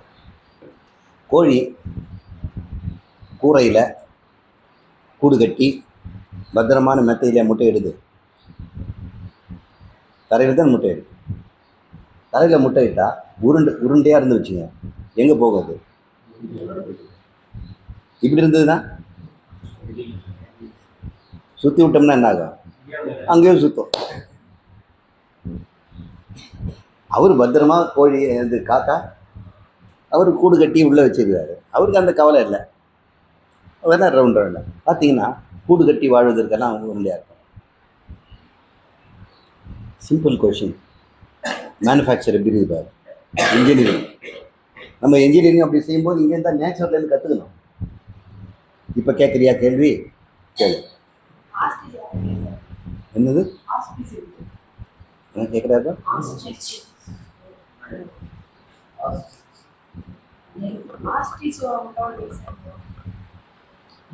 ஆஸ்ட்ரிச் தான் கேட்கணும். ஓகே, முட்டையில் பெருசாக இருக்கிற முட்டையிலையும் சின்ன இருக்கிற முட்டையிலும் என்ன டிஃப்ரென்ஸ் இருக்குது? அந்த மஞ்சளாக இருக்கிற கரு தானே, அது பேர் என்ன சொல்லலாம்? யோக்குன்னு சொல்கிறோம். இப்போ ஆஸ்ட்ரிச் நிறைய இருக்குது. ஏன்? உள்ளே இருக்கிற அந்த ஆஸ்ட்ரிச் உள்ளே இருக்குது இல்லை, எப்படி இருக்குது? அது கரு எவ்வளோ பெருசு இருக்குது? மஞ்சள் கருன்னு சொல்லலை, அது உள்ள ஒன்று இருக்குது. மஞ்சள் கருவை, அந்த மஞ்சள் கரு இதெல்லாம் உணர்வு. முட்டையில் நீங்கள் ஆம்லெட் போடுறீங்கல்ல, கண்ணாடி மாதிரி ஒன்று இருக்குது ஜெல்லியாக, இன்னொன்று மஞ்சள் கலரில் இருக்குது. இது கோழி கிடையாது, இது வெறும் நியூட்ரிஷன். கரு வளர்வதற்கு வேண்டிய உணவு அது. கரு உள்ளுக்குள்ளே கருப்பாக சின்னதாக இருக்கும். அது ஆஸ்ட்ரிச்சுக்கு எவ்வளோ பெருசு இருக்கும்? அவ்வளோதான் இருக்கும். கோழிக்கு எப்படி இருக்கும்? அதே தான். இப்போ ஏன் பெருசாக சிறுசாக இருக்குது? முட்டை பெருசாக சிறுந்தால் அது சாப்பிட்ற சாப்பாட்டானது. ஏன்னா ஆஸ்ட்ரிச்சுக்கு 40 நாள் இன்குபேஷன் வேணும், கோழிக்கு 21 நாள் போதும். 24 நாள் உணவு இருந்தால் போதும் இல்லை, அதுக்கு 40 நாள் உணவு வேணும் இல்லை. அதனால் முட்டை பெருசாக இருக்குது. ஸ்டோரேஜ் அது இன்குபேஷன் டைமுக்கு ஏற்ற மாதிரி. இன்குபேஷன்னா அது மெச்சூர் ஆகி ஆஸ்ட்ரிச் ஆகிறதுக்கு it takes long time. So அது வரைக்கும் அது சாப்பாடு கொடுக்கணும். அதனால் அதுக்கு ஸ்டோரேஜ் வரும். புல்லுனுடைய விதை எவ்வளோ இருக்குது? சின்னதாக. ஆலமரத்து விதை எப்படி இருக்குது? சின்னதாக. ஆனால் பெரிய விதை பார்த்துருக்கீங்களா? இருக்கிறது பெரிய விதை. பலாப்பட்டை விதை எப்படி இருக்குது? மாங்கொட்டை, தேங்காய், இதெல்லாம் என்ன? அவங்களுக்கு மெச்சூரிட்டி எவ்வளோ தேவைப்படுது? சுயமாக அந்த செடி வெளிவந்து நீங்கள் எல்லாம் சாப்பாடு கொடுக்க வேண்டாம், நானே சூரிய வெளிச்சத்தை எடுத்துக்கிறேன் அப்படின்னு சொல்கிற வரைக்கும் அதுக்கு சாப்பாடு கொடுக்கணுன்னா அந்த விதை அவ்வளோ பெருசாக இருக்கும். புல் வெளியே வந்து முதல் இலையிலேயே சாப்பாட ஆரம்பிச்சிடும். போதும் விதையில் இருக்குது. ஆலமரத்துக்கும் அப்படிதான். இதை அவங்கள தான் கேட்கணும். அவங்க எத்தனை காலம் அவங்க வந்து எம்பரியோ மெச்சூர் ஆகி அந்த வந்து சாப்ளிங்னு சொல்கிறோம், அந்த இனிஷியல் ஸ்டேஜ், அந்த சாப்ளிங் வர்றதுக்கு எத்தனை காலம் கேப்போ அந்த அளவுக்கு அது உணவு வச்சுக்கணும். எல்லாமே பர்ஃபெக்ட்லி டிசைன். நல்ல கேள்வி கேட்டேன். முட்டையும் பெருசாக இருக்கு. வேற ஏதாவது கேள்வி இருக்கா? சொல்லு. சின்ன குழந்தைங்க கேள்வி கேட்டால் தான் அறிவாக இருக்கு. நம்ம கேள்வி கேட்டால் நம்ம முட்டாள் தானே தெரிஞ்சுன்னு நினச்சிக்காதுங்க. கேட்ட காலம் கேளாவிட்டால் நம்மளாம் முட்டாள் தான். நம்ம புதுசாக முட்டாளாக வேண்டியது. யாரும் அறிவாளியும் கிடையாது. என்னை விட முட்டாள் யாரும் கிடையாது. ம் ம் அப்படின்னா இருக்குதே, அதுதான் செடி கொடி. அதுதான் நீங்கள் கேட்ட விலங்கு தான் செடி கொடி.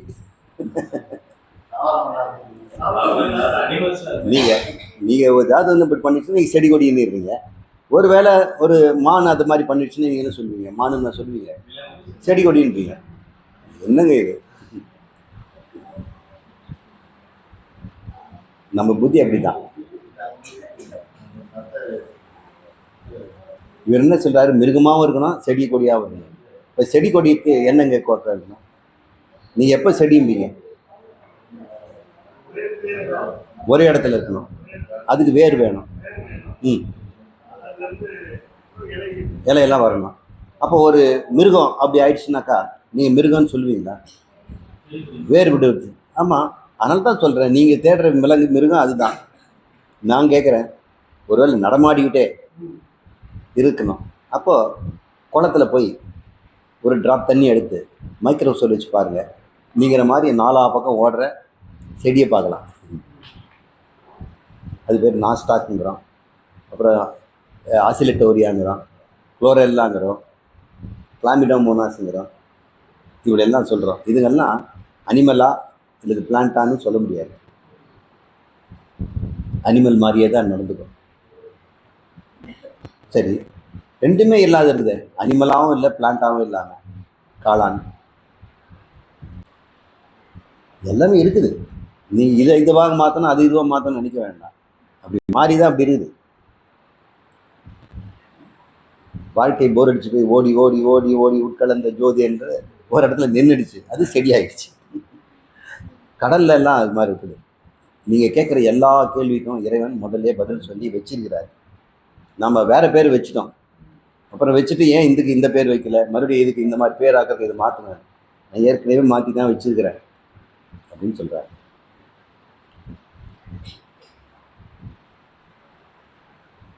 வேற ஏதாவது ஸ்பிரிச்சுவலா?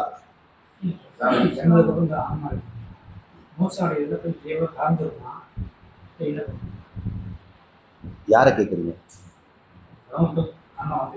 யார உடம்பு? சொல்லுங்க.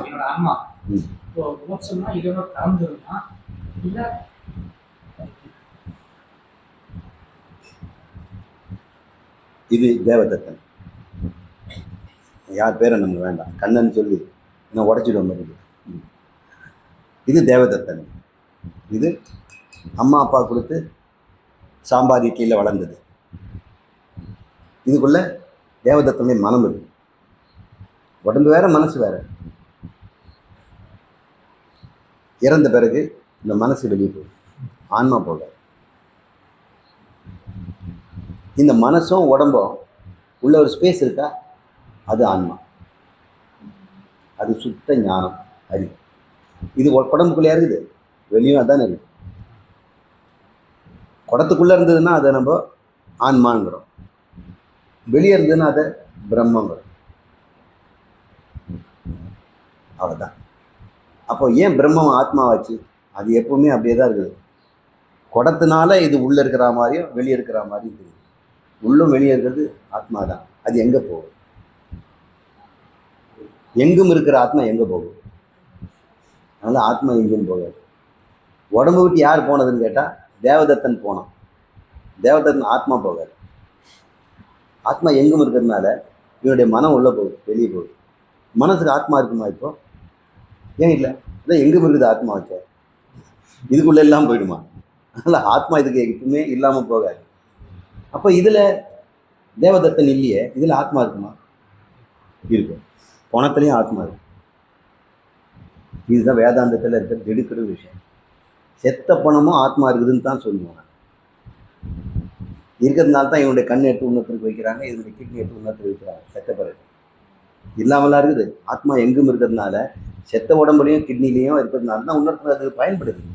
ஸோ இந்த தேவதத்தின் உடம்பு ஒரு 4 பேருக்கு ஆளாளுக்கு ஒரு கிட்னி, 2 பேர் படிச்சிட்டான். லங்ஸ் ஒருத்தன் கொடுத்தாச்சு, கார்னியா ஒருத்தர் கொடுத்தாச்சு. அதுக்கப்புறம் வேறு ஏதாவது ஸ்கின்னு, போனு, இதை விட கூட நிறைய பேர் இப்போ டிரான்ஸ்பிளான்ட்லாம் பண்ணுறாங்க. சரி இருக்கட்டும். இப்போ வெளியே போனார்ல, இதில் என்ன இருக்குது? இப்போ உடம்பு தான் இல்லை, ஆனால் உடம்புக்குள்ளே இருக்கிற அனைத்தும் இதில் இருக்குது. இந்த உடம்புக்குள்ளே பார்த்தான்ல, இப்போ உடம்பு பார்க்குமா? இவன் பார்ப்பானா? அப்போ பார்க்குற சக்தி இவங்ககிட்ட தானே இருக்குது. இதுக்கு இருக்குதா? இது உள்ளே இருந்து கண் வழியாக இவன் பார்த்தான். அப்போ ஒரு மனக்கண் இவனுக்கு இருக்குது இல்லை? அதை தான் நீங்கள் எல்லாம் பார்த்தீங்க. இது உள்ளே இருந்து வெளியிடுற சத்தம் கேட்டான். ஆனால் இவன் உள் காது ஒன்று இருக்குது, அது தொணன்னு பேசிக்கிட்டே இருக்குது, எல்லாம் பண்ணதில்லை. அப்போ இந்த மனசில் கண்ணும் இருக்குது, காதும் இருக்குது, நாக்கும் இருக்குது, மூக்கும் இருக்குது, எல்லாம் இருக்குது.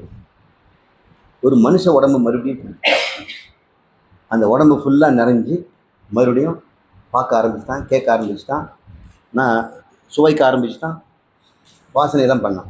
இப்போ இவன் செய்த தப்புனால இவனை கொண்டு போய் ஒரு தவளையில் போட. தவளை முழுசு தவளையில் போட மாட்டாங்க, குஞ்சிலேருந்து வருது இல்லை தலைப்பிரட்டை. அந்த சமயத்தில் இவர் உள்ளே போயிடுவார். அப்படி தான் எல்லாருமே ஜீவன்கள் உள்ளே போகிறாங்க. அந்த குழந்தை பருவத்தில் உள்ளே போயிட்டு தலைப்பிரட்டை முழுக்க நினைக்கிறான். இவனுக்கு பார்க்க முடியுமா? முடியும். ஆனால் அந்த உடம்புல கண் இல்லை.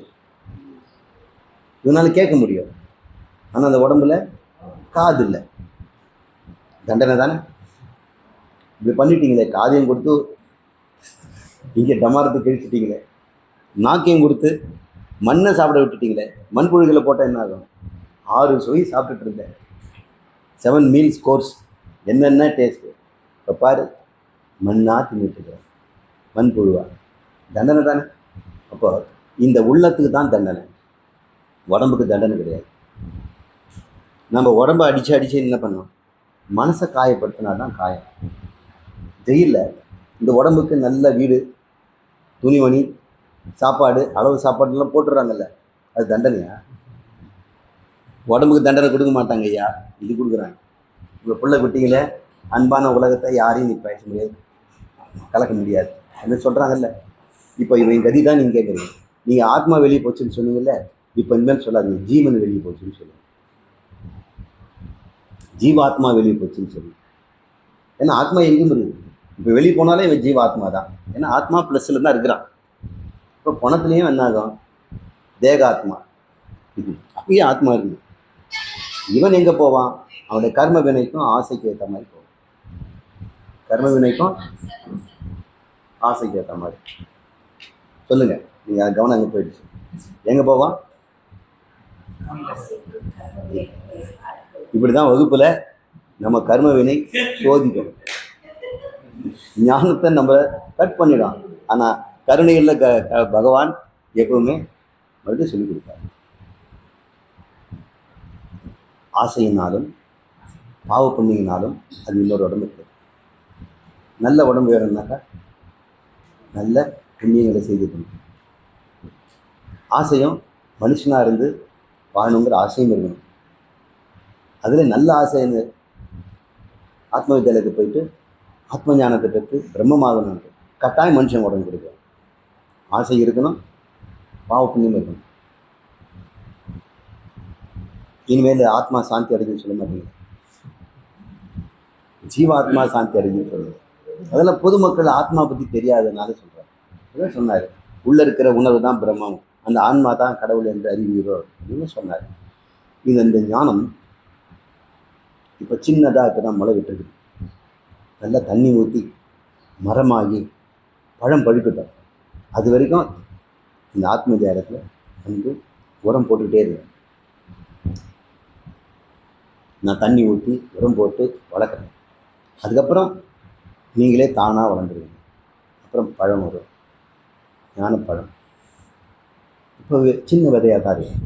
இதுக்கு ஏற்கனவே ஒரு பெரிய முரட்டு பழம் இருக்குது.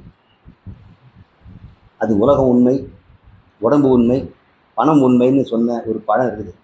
அந்த பழம் கெட்டு அழுகிடும். இங்கே நான் வச்சிருக்க விதை முளைச்சி புது பழம் உண்டாகும். அதுதான் பழனியப்பா. நம்ம பழனியப்பன் ஆகிடுவோம்.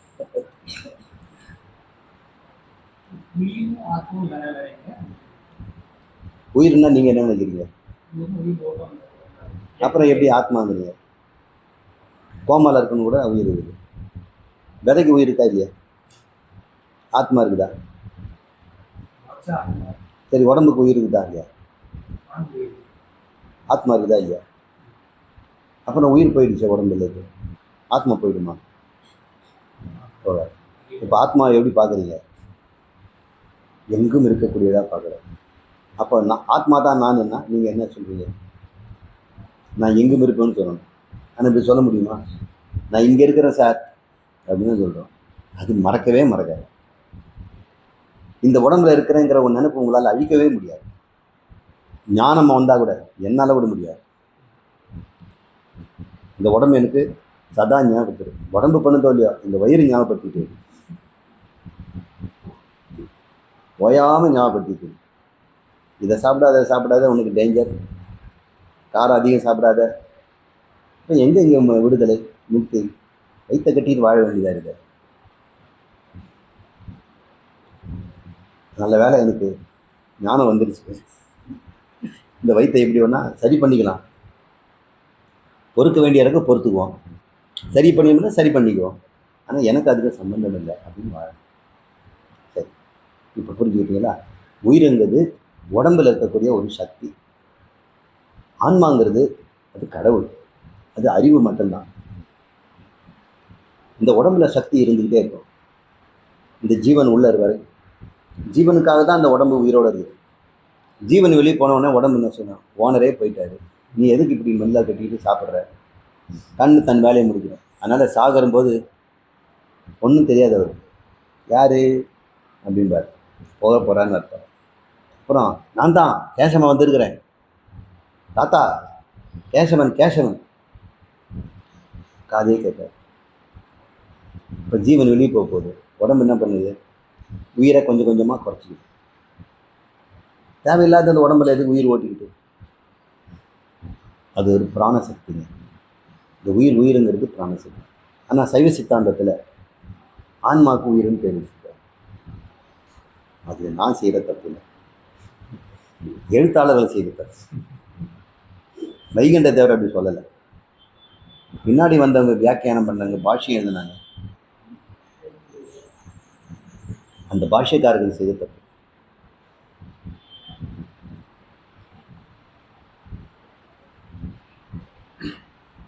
அவருடைய சூழ்நிலை தான் பாஷ்யம் எழுதினாங்க. உயிருங்கிறத ஆன்மாவுக்கு நம்ம வச்சுட்டோம். இப்போ பயாலஜி படித்தவங்களுக்கு உயிர் வேற ஆன்மா வேறன்னு தெரியுது. அதை இப்போ சொல்லிக் கொடுங்க. சப்போஸ் உயிரும் ஆன்மா ஒன்றுன்னு வைங்க. தாயினுடைய வயிற்றில் இருக்கிற கருமுட்டைக்கு உயிர் இருக்கா இல்லையா? அப்போ ஒரு ஆன்மா இருக்குல்ல. தந்தையினுடைய விந்துல உயிர் இருக்குல்ல, அப்போ ஒரு ஆன்மா இருக்குல்ல. அப்போ குழந்தைக்கு 2 ஆத்மாவா, 2 உயிரா? அந்த கொஸ்டின் வந்துடும். சரி, உங்கள் உடம்புல 37 ட்ரில்லியன் செல்லுங்கிறது உயிரோட இருக்கா இல்லையா? அப்போ ஒவ்வொரு செல்லுக்கும் உயிர் இருக்குதுன்னா, அந்த செல்லு தனியாக இருக்குன்னா, இப்போ எத்தனை ஆத்மா இருக்கும் உங்ககிட்ட? அது செல்ஃப் கான்ட்ராடிக்டரி ஆகிடும், லாஜிக்கலாகவே இல்லை. அதனால் வேதாந்தம் ரொம்ப கிளியராக சொல்லுது. இந்த சரீரத்தில் இலங்குகின்ற இந்த சக்தி அது வேற. ஆத்மாங்கிறது கடவுள், அவர் எல்லாத்துக்கும் பொது. இந்த உடம்பை பற்றி நம்ம ஆத்மா நினச்சக்கூடாது. உடம்புல இருக்கிற உயிருக்கு ஆத்மாவுக்கு சம்பந்தமே கிடையாது. ஒரு அம்மா இறந்து கிட்டத்தட்ட 70-80 வருஷம் ஆகிப்போச்சு. ஹென்ரிட்டா லேக்கா அந்த அம்மா பேர். ஒரு பிளாக் லேடி, ஹென்ரிட்டா லேக்கா. ஹென்ரிட்டாங்கிற ஹீ, லேக்காக்கு ஏ ஹீலா அப்படின்னு பேர் ஷார்ட். அவர் செத்த பிறகு அவரோட உடம்புலேருந்து கேன்சர்னு ஒரு பகுதி இருக்கும் இல்லையா, அந்த சார்கோமாவை எடுத்து ஒருத்தர் வளர்த்த ஆரம்பிச்சிட்டார். குடுவையில் தண்ணி போட்டு அதில் நம்ம உணவுப் பொருளெல்லாம் கரைச்சி ஸ்டெரைலாக வளர்ந்து அப்படி கொத்தன்னு அது வளருது. இப்போ ஹென்ரிட்டா லேக்கா இல்லை, ஆமாம் அந்த உடம்பு இருந்துட்டு எல்லா லேப்லேயும் இருக்குது. நானும் ஹேண்டில் பண்ணியிருக்கேன். அந்த அம்மா இறந்து எவ்வளோ வருஷம் கழிச்சு அந்த அம்மாவுக்கு மருந்தெல்லாம் கொடுக்க ஒரு கேன்சர் ட்ரக் கண்டுபிடிச்சோம். அது கேன்சரை கொல்லுதான்னு பார்க்கறது என்ன பண்ணுறது? ஹீலா செல் தான், அந்த அம்மாவுடைய செல் இருக்குது, போடுவோம் அப்படியே வெடித்து அப்படியே செத்து போச்சுன்னா நெக்ரோசிஸ் வந்துடுச்சு, சக்ஸஸ் கேன்சர் ட்ரக் அப்படின்னு நம்ம கை தூக்கலாம். இல்லை ரேடியேஷன் கொடுக்கலாமா, எவ்வளோ டோசேஜ் கொடுக்கலாம், எந்த அளவுக்கு இந்த கீமோதெராப்பி கொடுக்கலாம் அப்படின்னா டெஸ்ட் பண்ணுறது எதில் பண்ணுறாங்க? ஹீலா செல்லில் தான் பண்ணுறாங்க. அந்த அம்மா தான் உடம்புல. இப்போ அந்த அம்மா எத்தனை பேரையும் எடுத்துகிட்டு போயிட்டாங்களோ, எங்கே பிறந்து எங்கே வாழாங்களோ, ஆனால் உடம்பு இன்னும் இருக்குது. அதனால் உடம்புல இருக்கிற உயிருங்கிறது வேறு. நாங்கள் இன்னும் அந்த ஹீலா செல்லை உயிரோடு வச்சுருக்கிறோம். இந்த லேபில் இல்லை, த்ரூ ஓவர் த குளோப் எல்லா கேன்சர் ரிசர்ச் லெபார்ட்டரியும் அது உண்டு. ப்ரைமரி டெஸ்ட் அதுதான் பண்ணுவோம். அதுக்கப்புறம் தான் செயற்கையாக கேன்சரை இன்டியூஸ் பண்ணுவோம் எலிக்கு. பாவம், அதுக்கு ஒரு எலியை உண்டாக்கியிருக்கிறாங்க. அந்த எலிக்கு அது கேன்சர் எலின்னு தெரியறதுக்காக அது கோட்டில் மஞ்சள் கலர் இருக்கும், அது ஒரு வெளி அடையாளம். அதை ப்ரீட் பண்ணிக்கிட்டே இருப்பாங்க. அந்த தோல்லையே கொஞ்சம் மஞ்சள் இந்த மாதிரி ரோமம் இருக்கும், அது வந்து அதுக்கு கேன்சர் வரும் அப்படின்னு அர்த்தம். அதே மாதிரி ஆண் பெண்ணோட வச்சு நிறைய வச்சுருப்பாங்க. அது மார்க்கெட்டில் கிடைக்கும். அதில் தான் நாங்கள் வந்து இன்வைவோ டெஸ்ட் உயிரோடு இருக்கிற ஒரு உயிருக்கு கொடுத்து பார்க்குறது அடுத்த லெவல் பண்ணுவோம். அது பாவம், ஆனால் அது கேன்சர் இல்லை, அந்த கேன்சரை உண்டு பண்ணலாம். அதுக்கு ஒரு சின்ன ஒரு ட்ரக் இருக்குது, இன்சுலின் மாதிரி. அதை இன்ஜெக்ட் பண்ண உடனே 2-3 நாளில் அது கேன்சர் வந்துடும். அதுக்கப்புறம் அந்த கேன்சருக்கு ட்ரீட்மெண்ட் கொடுப்போம். சில சமயம் கேன்சரை இன்டியூஸ் பண்ணுவோம். ப்ரொடெக்டிவாக இருக்கக்கூடிய இந்த ஆன்டிபயோட்டிக் கொடுக்க மாட்டோம். இந்த ஹீட்டை குறைக்கிறதுக்கு ஒன்று இருக்குல்ல, அந்த மாதிரி ஒரு பொருளை நாங்கள் கொடுப்போம். ஆன்டி ஆக்சிடேட்டிவ் அப்படின்னு சொல்லுவோம். ஆன்டி ஆக்சிடென்ட் நம்ம கீரையில், முள்ளங்கியில், முட்டைக்கோஸில் நிறைய ஆன்டி ஆக்சிடென்ட், விட்டமின் சி, இதெல்லாம் ஆன்டி ஆக்சிடென்ட். அது நம்ம உடம்புல இருந்துக்கிட்டே இருந்தால் கேன்சருக்கு வாய்ப்பே கிடையாது. கேன்சர் வர்றதுக்கு காரணமே நிறைய ஆக்சிடேஷன் தான். உடம்பு சூடு, இந்த வெப்பம் வெளியே சூடாக தெரியாது, உள்ளுக்குள்ளே தெரியும். அந்த வெப்பம் வாட்டரை உடைச்சோம்னா என்ன ஆகுங்க? ஆக்சிஜன் நைட்ரஜன் பிரியும் இல்லையா? அந்த ஆக்சிஜன் எப்பவுமே எப்படி இருக்கும்? O2 இருக்கும். ஆக்சிஜனுக்கு என்ன சிம்பிள்? H2O தண்ணிக்கு, ஆக்சிஜனுக்கு O2. ஏன் ஓன்னு கிடையாதா? ஹெச்சுக்கு ஒன்று ஹெச்சுன்னு சொல்கிறோம் இல்லையா? ஓ ஏன் எப்பவுமே 2 போகிறோம்? நைட்ரஜன் எப்படி இருக்கும்? N2 இருக்கும். ஏன் ஆக்சிஜன் எப்பவும் டபுளாக இருக்குது? சிங்கிளாக இருக்க மாட்டார், டேஞ்சர். சிங்கிளாக இருக்கிற ஆக்சிஜன் தான் வெடிக்கும். நீங்கள் வெடிபொருளாக நீங்கள் பயன்படுத்தும் போது இந்த ஆக்சிஜன் தான், அந்த 2 பேரும் சேர்ந்து தான் அமைதியாக இருப்பாங்க. அங்கே ஒருத்தர் தனியாகிட்டாருன்னு வச்சுங்க, அயானிக் ஆக்சிஜன், அது ரொம்ப டேஞ்சர். அந்த ஆக்சிஜன் நம்ம வந்து ஸ்டோர் பண்ணவும் முடியாது, டக்குன்னு ஒட்டிக்கும். நாம் என்ன பண்ணுறோம்? 3 O பண்ணிடுவோம், O3. ஓசோன், O3 பண்ணிட்டோம்னா ஓசோன். இந்த ஓசோன் எப்போ பண்ணால் நிலையாக இருக்காது, O2 ஆகிட்டு ஒன்று கழட்டி விடும். அதனால் அது ஹைலி ரியாக்டிவ். இந்த ஓ தான் கேன்சருக்கு காரணம். நீங்கள் உயிர் காற்றுங்கிறீங்க, உயிர் பறிக்கிறவனா வந்தான். உடம்புல எப்போ இந்த நேசன்ட் ஆக்சிஜன் இருக்குதோ, அயானிக் ஆக்சிஜன் இருக்குதோ, அது சேர சேர கேன்சர் வரதுக்கு சான்ஸ் இருக்குது. அவங்களெல்லாம் அமுக்கி பிடிக்கிறது ஒருத்தர் ஸ்கேவெஞ்சர்னு ஒருத்தர் இருக்கிறான், ஆன்டி ஆக்சிடென்ட்.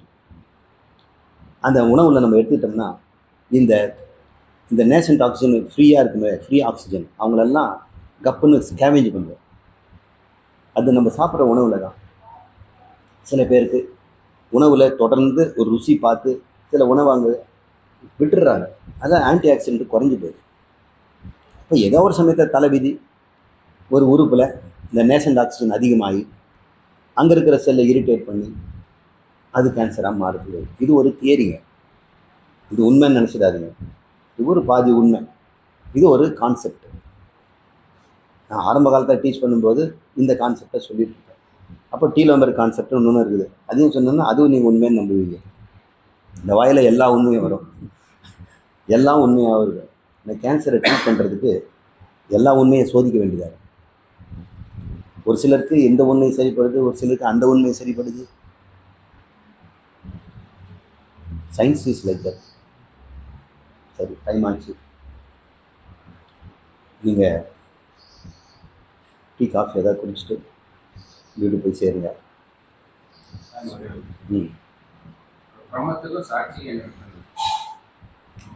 சாட்சின்னு பேர் எப்போ வரும்? சாட்சியம் இருந்தால் தானே, இன்னொன்று இருந்தால் தானே சாட்சி. எதுவுமே இல்லைன்னா அவன் சாட்சின்னு சொல்லுவாங்க. அப்போ பிரம்மன்னு சொல்லுவாங்க. பிரம்மன் தான் சாட்சி. எப்போ சாட்சி? சாட்சியம் இருக்கிற வரைக்கும். உங்கள் மனசில் எண்ணமெல்லாம் ஓடிச்சுன்னா அந்த ஆத்மா தான் சாட்சி.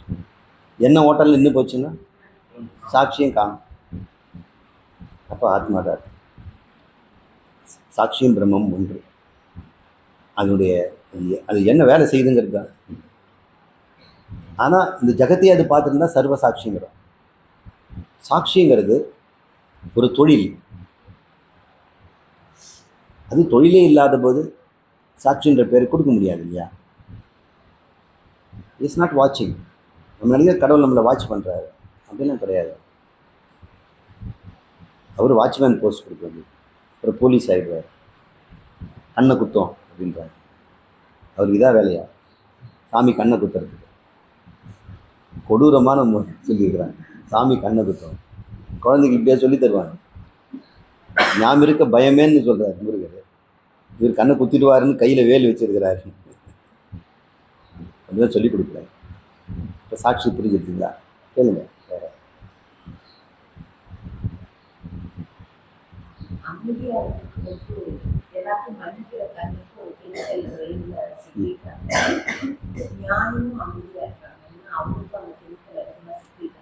ஆமாம். இப்போது it's a question of cause and effect. கெமிக்கல்னால அமைதியாக இருக்கிறானா, இல்லை அமைதியாக இருக்குன்னா அந்த கெமிக்கல் வருதா? சொல்லுங்கள். கெமிக்கலால் அமைதியாக இருக்கிறானா, இல்லை அமைதியால் கெமிக்கலாக இருக்கிறானா? ஒருவேளை கெமிக்கலால் அமைதியாக இருந்தால் ஞானிக்கு அந்த கெமிக்கலை இன்ஜெக்ட் பண்ணி பாருங்கள், அமைதியாக தான் இருக்கும். கெமிக்கலை எடுத்துகிட்டு பாருங்கள், அப்போ அமைதி குறைஞ்சிருமா? அப்போ அமைதிங்கிறது என்னுடைய சொரூபம். இந்த கெமிக்கல் அமைதியை குலைக்கிறது நீக்கிறதும் என்னுடைய மனசில். மனதே நான் இல்லைன்னு தூக்கி போட்டவன் அவன் எந்த கெமிக்கலுக்கு அவனுக்கு என்ன செய்யும்? நான் தான் சொல்கிறேன், தன்னை உணர்ந்த ஒருவனுக்கு அந்த பரம்பொருளே வந்து நின்று என்னை தண்டிக்கிறேன், துன்பம் கொடுக்குறேன்னா அது முடியவே முடியாது. இந்த ஈரேழு உலகத்திலையும் ஞானியை துன்புறுத்த ஒருத்தரும் கிடையாது. நீங்கள் அனுமதித்தா தான் உங்களை துன்புறுத்தணும். உண்மையிலே நம்ம துன்பப்படுறதெல்லாம் நம்ம அனுமதிச்சதுக்காக. நீங்கள் அனுமதிக்கலாம், உங்களை யார் துன்பப்படுத்த முடியும்? நீங்கள் தானே உங்களுக்கு திட்டின உடனே கோச்சிக்கிறீங்க. அவன் திட்டு போகிறான், கோச்சிக்கிறது நீங்கள் இல்லை. நீங்கள் அதை நீங்கள் பொறுத்துக்க மாட்டேங்கிறீங்களே, நீங்கள் உண்டு பண்ணிக்கிறீங்க கோபத்தை. கோபமே உண்டு பண்ண முடியாத மனசை வச்சிட்டோம்னா இந்த உலகத்தில் யாராலும் நம்மளை கோபம் மூட்ட முடியும்? வருத்தவே பட முடியாத மனசை நம்ம உண்டாக்கிட்டோம்னா, திருப்திங்கிற ஒரு மனசு இருந்துச்சுன்னா இங்கே அதிருப்தி பண்ணுறதுக்கு என்ன இருக்குது? என்ன இருக்குது? இந்த சரீரம் அதிருப்தி பண்ணிவிடுமா? உறவினர்கள் பண்ணிவிடுவாங்களா? பங்காளி பண்ணிவிடுவாங்களா? இந்த இடி மின்னல் போன்ற தெய்வங்கள் எதாவது பண்ணிவிடுமா? நவக்கிரகத்தில் வந்து ஏதாவது பண்ணிவிடுவானா? ஒன்றும் பண்ணணும். அதுதான் ஞானத்தினுடைய பலம். நான் யாருன்னு கண்டுக்கிற வரைக்கும் நம்ம தப்பாக நானும் புரிஞ்சு வச்சுக்கிறோம். சாமி சொன்னாங்க, இந்த நானை தப்பாக புரிஞ்சுருக்கிறோம். சரியாக புரியறது தான் எங்கள் கிளாஸே தவிர நான் ஆத்மா உண்டு பண்ணவும் இல்லை, கடவுளாக ஒன்று ஆக்கவும் இல்லை. நீங்கள் இதை செய்யுங்க அதை செய்யுங்க, அதெல்லாம் ஒன்றும் செய்யவே கூடாது. உண்மையில் நீங்களா இருக்கிறதுக்கு நான் என்ன செய்யறது? நீங்கள் என்ன செய்யணும்? சர்க்கரையாக இருக்கு என்ன பண்ணணும்? சர்க்கரை சாப்பிடணுமா? அது இனிப்பாக இருக்கணும்னு சொல்லிட்டு சர்க்கரை முழுங்குதான். முட்டாளே, நீ தான் இனிப்பு, நீ தின்றத நீ தான். தன்னில் தானாக இருப்பான், ஆத்மனி ஆத்மனு சந்துஷ்டக அப்படின்னு காலையில் சுவாமி சொல்லி பொம்மி சாமி. அவன் தன்னில் தானாக இருக்கிறான்.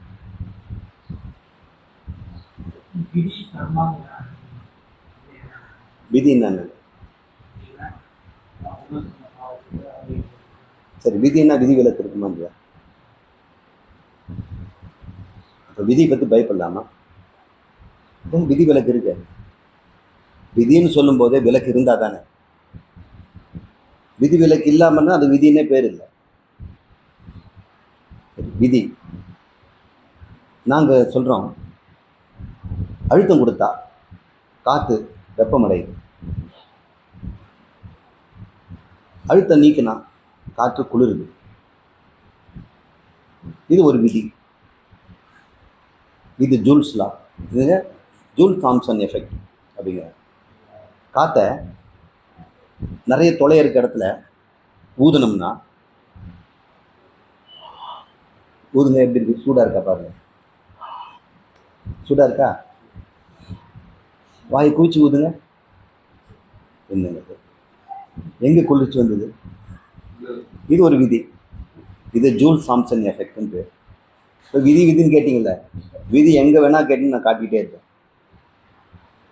இந்த விதியை அறிஞ்சிட்டோம்னா நம்ம அரசாளலாம். சரி, 10 டன் வெயிட்டோட, தன்னுடைய சொந்த 5 டன் வெயிட்டோட 15 டன்னில் ஒரு லாரி 100 கிலோமீட்டர் வேகத்தில் ரோட்டில் வருது. நீங்கள் போய் நிறுத்துவீங்களா? இன்னும் உள்ளே இருக்கிற டிரைவர் நிறுத்துறாரு. அது பிரேக்கை என்ன பண்ணார்? எவ்வளோ தூரம் பண்ணார்? சரி, அவர் எவ்வளோ ஃபோர்ஸ் கொடுத்தாரு? சாமானிய ஃபோர்ஸ் தானே. அந்த ஃபோர்ஸ் கொடுத்து வெளியே இருந்து பண்ணுங்க. அதை இன்னொரு லாரியே கொண்டாந்தா கூட முடியாது. ஏதோ ஒரு விதி இருக்குல்ல, அதை நம்பி தானே அவன் கட்ட வரல ஒரு அமுக்குறான். அது சர்றன்னு போய் நிற்கிது. ட்ரெயின் பாருங்கள் எத்தனை, எந்த விதியில் அது நிற்குது? வேக்யூம் இல்லை, ஏர் பிரேக். முன்னெல்லாம் ஹைட்ராலிக் பிரேக், இப்போ ஏர் பிரேக். அது ஒரு பிரேக். அது பாஸ்கல்ஸ் லா, பாஸ்கல் விதியில் அது வேலை செய்யுது. விதிங்கிறது எல்லாத்தையும் ஒழுங்காக நடத்துது. விதி இல்லைன்னா எது எப்படி நடக்கும்? ஆறு மாறாது. ஒருவேளை பிரேக்குங்கிற விதி இல்லைன்னா நம்ம கதி என்ன? ரோட்டில் போக முடியும்? பாஸ்கல்ஸ் லா இல்லைன்னா, இப்போ பாஸ்கல்ங்கிறது கண்டுபிடிச்சா அதை செய்தாரா? ஏற்கனவே இறைவன் கண்டுபிடிச்சு உண்டாக்குனதை பாஸ்கல் கண்டுபிடிச்சார். ஜூல் தாம்சன் கண்டுபிடிக்கிறார், பெர்னாலினி கண்டுபிடிக்கிறார், நியூட்டன் கண்டுபிடிக்கிறார், ஐன்ஸ்டீன் கண்டுபிடிக்கிறார். நீங்கள்லாம் கண்டுபிடிக்கிறீங்க. ஆணி அடிக்கிறது எந்த சுற்றி வேணும்?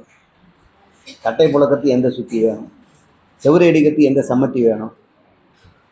விதி தெரியுதில்ல. Mass into velocity is momentum. இது கணக்கே தெரியாதவங்க கூட நீங்கள் எல்லாம் கரெக்டாக இருக்குது. இந்த சுற்றியை வேண்டாடா, அதை கொண்டாடா அப்படிங்கிறாரு. அவனுக்கு தெரியுது. என்னால் வெலாசிட்டி ஒன்றா தான் கொடுக்க முடியும். மேஸ் இன்க்ரீஸ் பண்ணால் மொமெண்டம் இன்க்ரீஸ் ஆகுது. ஸோ அந்த மேஸ் இன்க்ரீஸ் பண்ணுற சம்மட்டி கொண்டு வந்தால் பிடிக்கும். முட்டை உடைக்கிறதுக்கு சம்மட்டி யூஸ் பண்ணுவீங்களா? அப்போ விதி தெரியுதில்ல உங்களுக்கு. அப்போ உங்கள் விதி தெரியுமா? தலை விதி தெரிஞ்சதுன்னா அதை பிடிச்சி ஒரு ஆட்டிடலாம். ஒன்றே ஒன்று தான் தலைவிதி. நன்மை செய்தால் நன்மை வரும், தீமை செய்தால் தீமை வரும். இதுக்கு மேலே நான் என்ன சொல்லுறேன்? இந்த விதி தெரிஞ்சவன் தலை விதியை பிடிச்சி ஆட்டுறான்.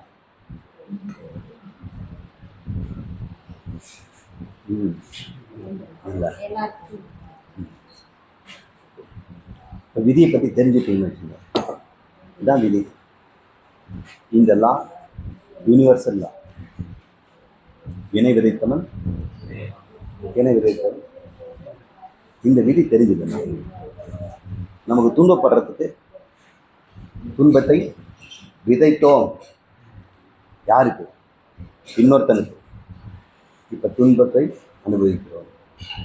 இன்பத்தை கொடுத்தோம், இன்பத்தை அனுபவிக்கிறோம். உங்களுக்கு இன்பம் கொடுக்கறது சுலபமா, துன்பம் கொடுக்கறது சுலபமா?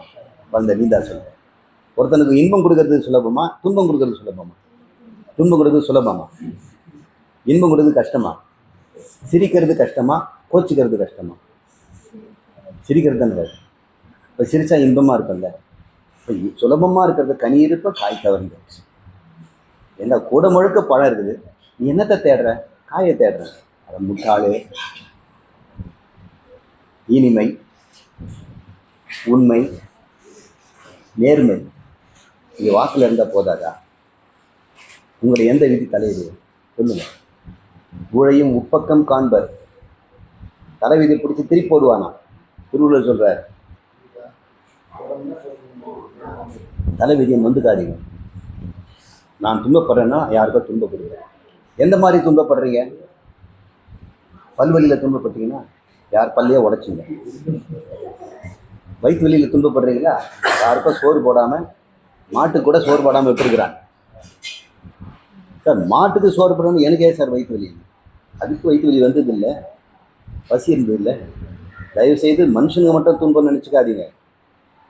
எறும்பு கூட நீங்கள் துன்பம் கொடுக்கூடாது. அந்த துன்பம் அந்த அளவுக்கு உங்களுக்கு வரும். 4 எறும்பு கடிக்கும்.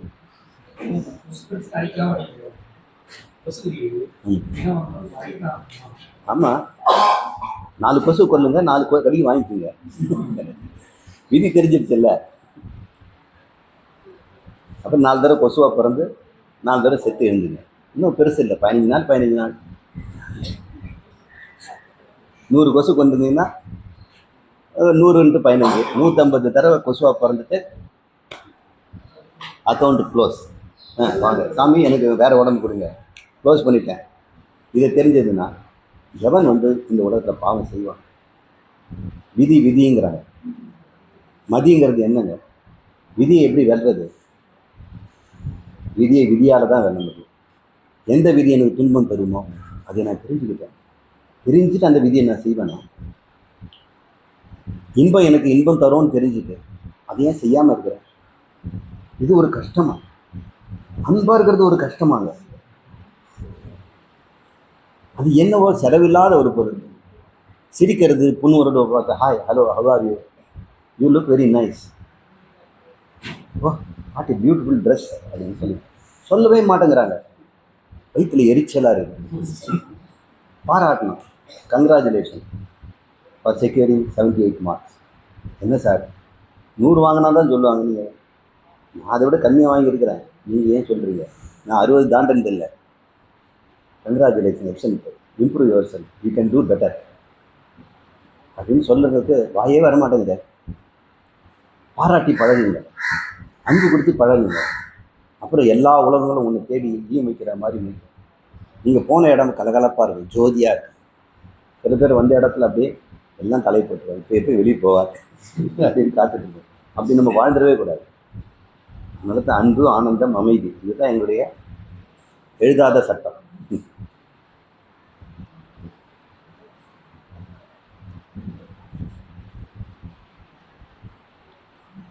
விதி பற்றி கிளியர் இருந்தா தர்ம அதர்மங்களை கண்டுபிடித்து அதர்மத்தை நீக்கி தர்மத்தில் வாழ்வது. சார் தர்மத்தில் வாழ்ந்தால் ஏழையாக தான் சார் வாழ முடியும். Very good, very good. ஏழைக்கு தான் சொர்க்கத்தில் இடம். நான் சொல்ல, ஏசு சொல்லிடுறேன். ஊசியின் காதிலே ஒட்டகம் கூட போயிடும், ஆனால் அந்த பணக்காரன் என்னுடைய சாம்ராஜ்யத்துக்கு வர முடியாதுங்கிறார். அப்போ பணக்காரனாக இருக்கக்கூடாதா? எல்லாருக்கும் தானம் பண்ணும். பணம் உனக்கு கொடுத்ததே எனக்கு மற்றவங்க கொடுக்கறதுக்கு தான். நான் உங்களெல்லாம் நிறைய சம்பாதிங்கன்னு சொல்கிறேன். காரணம் தெரியுமா? நீங்கள் எல்லோரும் கொடுக்கலாம் பாருங்க. நல்ல உள்ளத்துக்கு நிறைய சம்பளம் வரணும். நல்லவர்கள்கிட்ட நிறைய பணம் இருக்கணும். தீயவர்கள்கிட்ட பணம் இருந்ததுன்னா அதை விட நடு தெருவில் ஒரு நச்சு மரம் முளைச்ச மாதிரி. இதுதான் நன்னெறியில் சொல்லியிருக்கிறார்.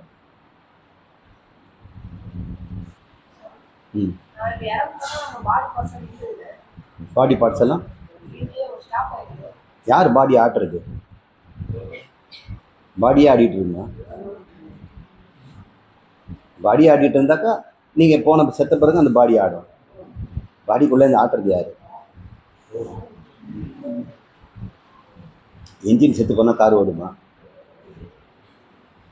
அதே மாதிரி இப்போ கண் சிமிட்டுற, கண்ணை சிமிட்டுதா நீ சிமிட்டுறியா? கண்ணே சிமிட்டுதா? கண்ணு மூடிக்க. இப்போ கண்ணே மூடிச்சா?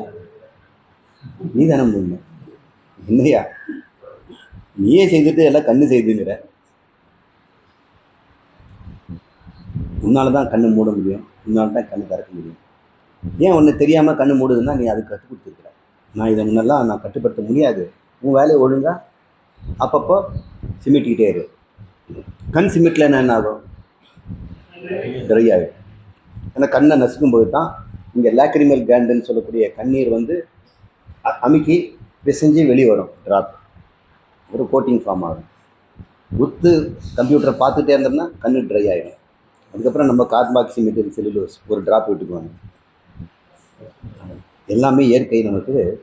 நீ கொஞ்சம் உன் வேலையை பாரு, பாடி வேலையை நான் பார்த்துக்கிறேன்ட்டு கடவுள் இதயம் துடிக்கிறத நான் பார்த்துக்கிறேன், மூச்சு விடுறத நான் பார்த்துக்கிறேன், மலம் கழிக்கிறத நான் பார்த்துக்கிறேன், உடம்புல ஏமப்பொருள் சொல்லக்கூடிய ஆன்டிபாடிஸ் நோய் கிருமிகளை தாக்குற வேலையை நான் பார்த்துக்கிறேன், சாப்பிட்ற உணவை ஜீரணம் பண்ணுறதை நான் பார்த்துக்கிறேன். எல்லா வேலையும் கடவுள் பார்க்குறேன். உனக்கு என்ன வேலை கொடுத்துருக்காரு? ஒழுங்காக வேதாந்தம் படிச்சுட்டு நீ நானும் ஒன்றுன்னு கண்டுபிடிச்சிட்டு வா. உடம்பு கொடுத்தது இதுக்கு தான். அவர் பார்த்துக்கிறாரு, மெயின்டெனன்ஸ் டிபார்ட்மெண்ட் பகவான். ஆனால் நாம் அப்படி போகிறதில்ல. நாமளும் அப்படி தான் பண்ணுறோம். சில பேர் ட்ரெயினில் அவசரமாக வீட்டுக்கு போகணும்னு வைங்களேன், ட்ரெயின் முன் சீட்டை போட்டு தள்ளிக்கிட்டு இருப்பாங்க. அது கொஞ்சம் வேகமாக போகும். லேட் ஆகிடுச்சு ஸ்கூலுக்கு போனோன்னா பஸ்ஸில் உட்காந்து முன் சீட்டை தள்ளிட்டு இருப்பாங்க. சரி, எல்லாம் டீ சாப்பிடுவாங்க. சாமி இன்னைக்கு சொல்லி கொடுத்தது போதும். அப்புறம் டீ சாப்பிட்டுட்டு சுரேஷ் கிளாஸ் எடுப்பார். யாரெல்லாம் அது கற்றுக்கணுமோ அது கற்றுக்க. அஜித் அதை செய்துட்டிங்களா? இனிமேல் எல்லாம் கஷ்டம் தான் நிற்கிறோம். இனிமேல் எல்லாத்துக்கும்